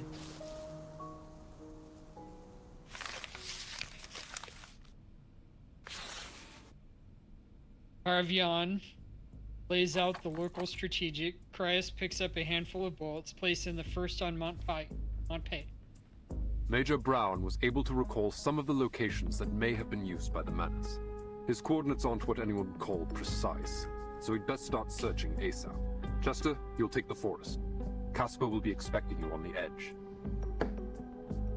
One bullet stands upright on a spot marked as forest. On it. Camilla, Lee, you'll search from here and move along the river. We'll get it done, sir. Each new order is marked by another round placed upright on the table. Charles, Amanda, you're on Hill 299. You'll need to cross no man's land to get there. Make sure you establish your identity with both sides in advance to avoid friendly fire. Understood. The crowded room empties order by order, bullet by bullet, until only the last round remains. Arabian. Yes, sir. Oh, there we see his I picture. want you on this village. Yeah. Take Marsha with you. She's a skilled combatant as well as a medic. You can count on each other. Yes, sir. Aravian exits, leaving one person remaining without orders. The young soldier locks eyes with his superior, an unspoken relief written on his face. So, does Oh, that she's mean they back. remain on standby in Montpay? Yes. I need someone coordinating the defense of this town should the menace attack. Oh. Relief turns into dread.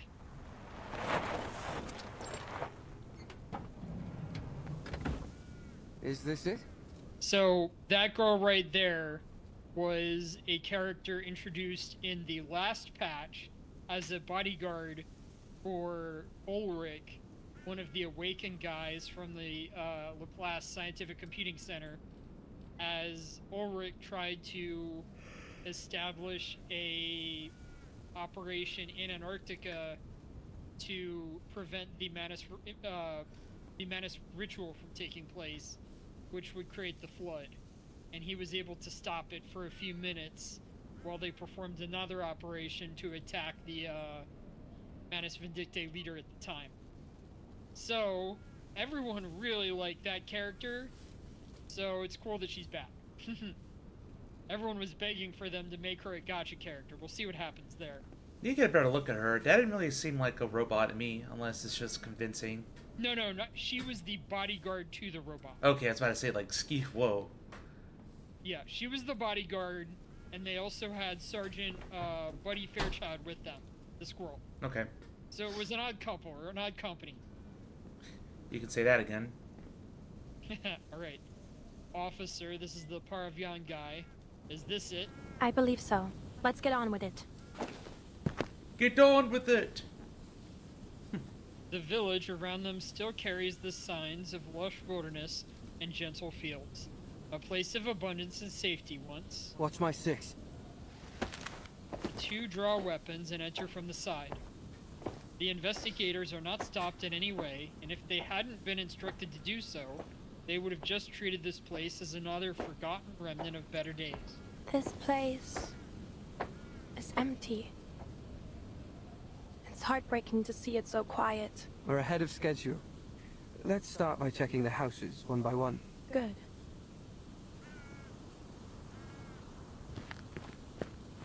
Find anything?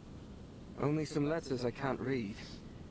I guess they didn't have time to post them before they left. There were some small arms in the basement. All of them older models and rusty. The ammo was damp. Marshall holds her gaze on an empty warehouse. This place had to have been looted more than a few times. The only valuables left are the ones too heavy to move. So basically there's nothing here. What do the Manus want it for?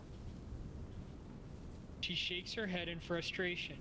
I was rushed through the investigator training before being sent to Montpay. It's possible I missed something. The young man tries to console her, but his smile is stiff. Don't worry, you're doing fine. Mr. Creus always says training is no match for experience. Blackbird is a prime example. I mean, Meryl. You met her back in Montpay. She's been through all the training the Foundation could throw at her, but she still isn't ready for the battlefield. I probably shouldn't say, but she nearly went mental during the Antarctic operation. The battlefield is crueler than ordinary people can imagine. A few weeks of military training just isn't enough. Paravian follows the topic and broaches a question he's long been holding back. So, what's your deal? I know you came from some order with special arcane training. You can freeze your fear and pain. Emotional stuff during battle until you feel safe. I only skimmed through the briefing. Is that right? It's more complicated than that. But I'm not sure I'd like to get into it now. Yeah, sure. Sorry. No need to apologize. Just... do you think we missed anything? Well, let's take a minute. What could they even possibly hide here? Arms? Chemical weapons? Secret files? Or gear smuggled back from the future?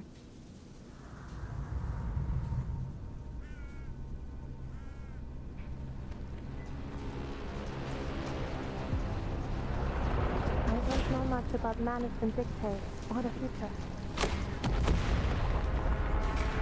There's a sudden ear-splitting pop, followed by a thundering explosion as rocks spatter across the room. Incoming! Armored vehicle, 200 meters northwest of the village. Take cover!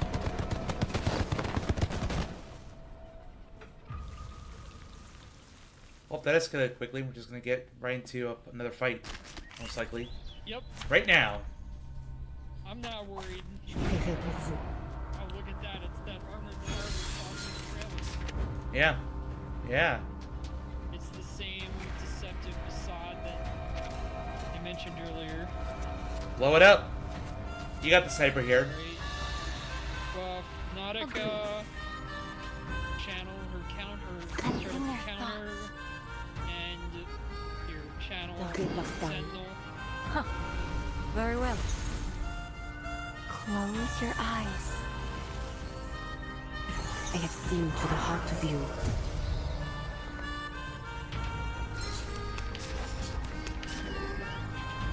A shot hit. That guy's just smoked. Yeah. The enemies of peace shall be stamped out. Hey, you did the trailer thing. Waste your time. Yeah. We need a higher caliber weapon. You retreat. At least one of us needs to make it back to report this. On my signal, you run, I'll cover you. Deafening gunshot. Incoming! I hope you like All right. a splash of red. Put up that. Taking a peek inside. And if I use this, these two will combine together. All right. That was certainly a close your eyes. It will all be over soon. You draw up to a full hand every time, so you don't really have to worry about hand management. Okay. Except, it's nice It when may come with cards pain. combine together. Trust me, it won't hurt.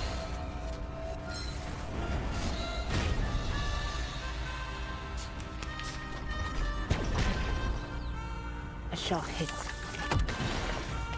Now is the time for repentance.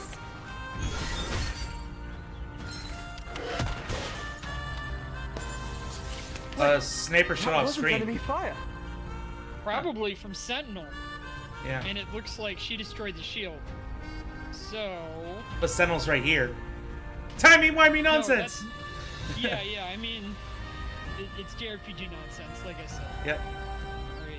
Alright. There's a breach in the armor, see? It's slowing down.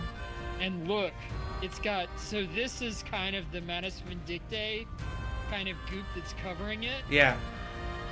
This comes out of people's, like, masks and stuff when they put on the mask. Ew. This may be our only chance, Masha. Yeah, it's very... It is very, very much, like, Eldritch coded. And... do another one of those. Enter the gate and see the light.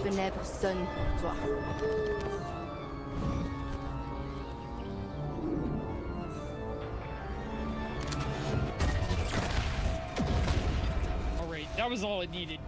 Nautica wasn't even needed, barely. Making it look easy with your team. I mean, it's the story stuff. Yeah. So... I'm afraid I only this have story turnips stuff is stew to usually serve balanced you. for, like, a beginner I will team. add a few sausage Got it. scraps to your bowl, however.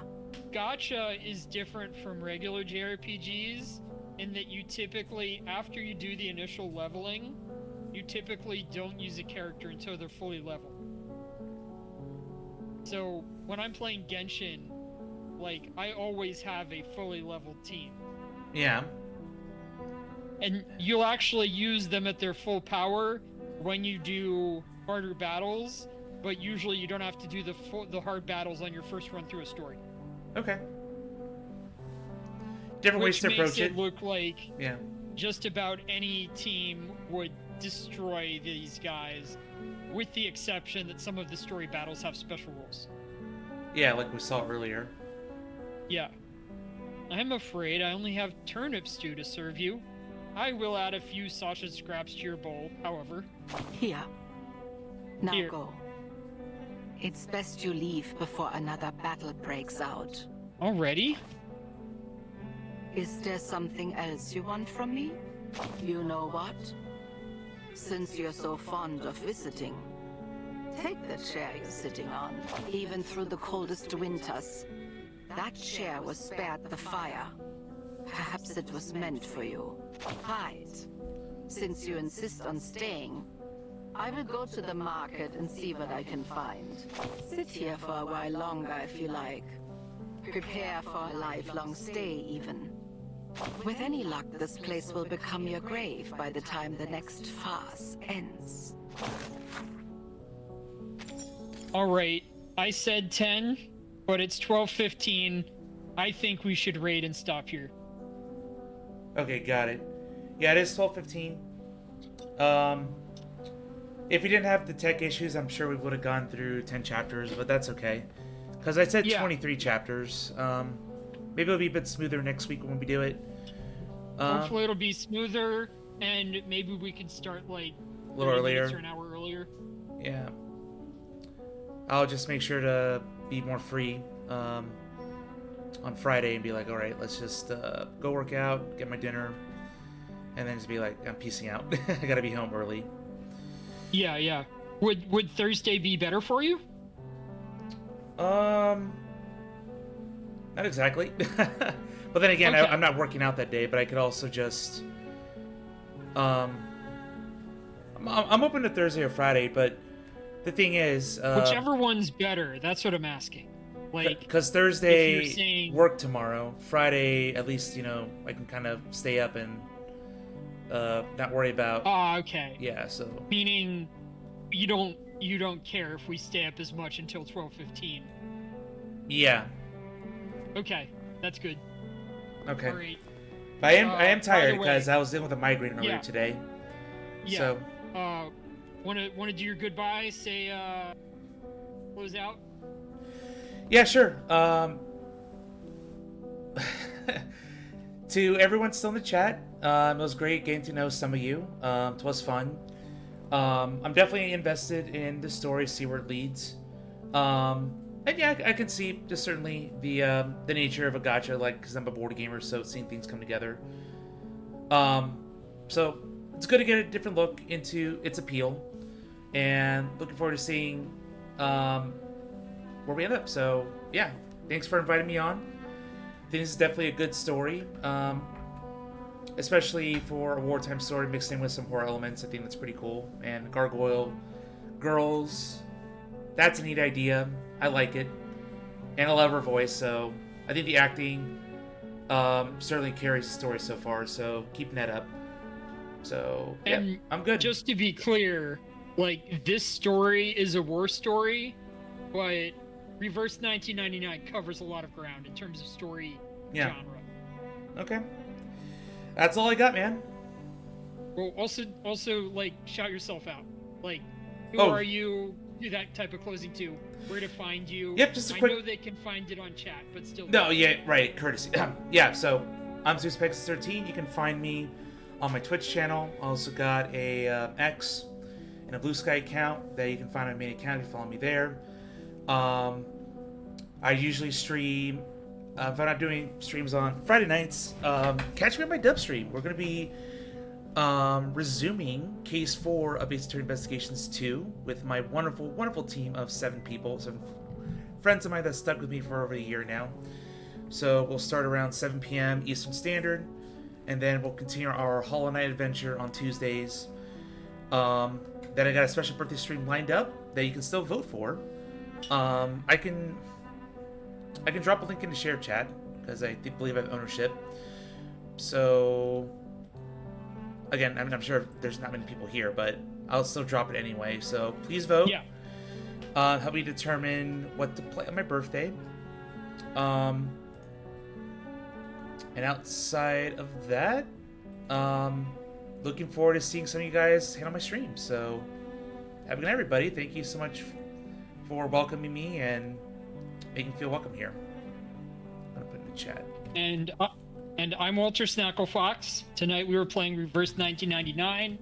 I play this and a bunch of other gacha games, as well as some indie retro, some reading streams. We just like to play stuff a lot of times with a really good story or stuff that people have not seen before. Do that really deep adventure into the unknown in terms of gaming. So we're now going to look for a raid, and then we'll close the stream down and do the next Reverse 1999 stream probably next Friday. Yep. Cool. Let's see who to raid. Yep, I'm looking for mine. So do we do separate raids or? I can't remember. I think that you raid with me. Okay. But I'm gonna. Yep, you're straight. I'm gonna look for a Reverse 1999 stream. Oh, yep, this guy's up. I've rated him beforehand. Okay, go ahead. You're the host, so I think it lies to you to choose who to raid.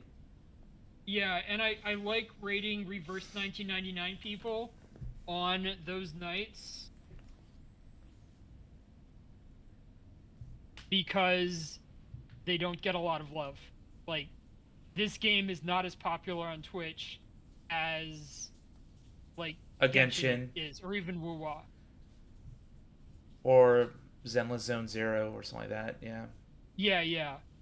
Genshin is the Genshin, Honkai Impact, and Zenless Zone Zero are all from miHoYo.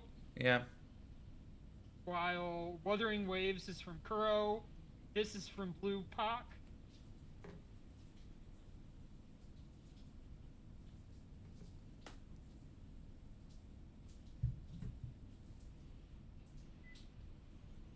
There. What are we up to in there? What are we up to? Did you raid? Yeah, I raided. I don't see it, which is weird. Huh. Here, Yeah. Snack, refill your water bottle, use the restroom. Feel free to do that if you also need to leave. the raid shows up on theirs. Hmm. Do you need me to pass you it in a chat? Yes, please. There. Or anything. Yeah. Great, thanks. I'll just go and end stream on my end. Have a good night, everybody. Stay here. An intuitive guess is assembled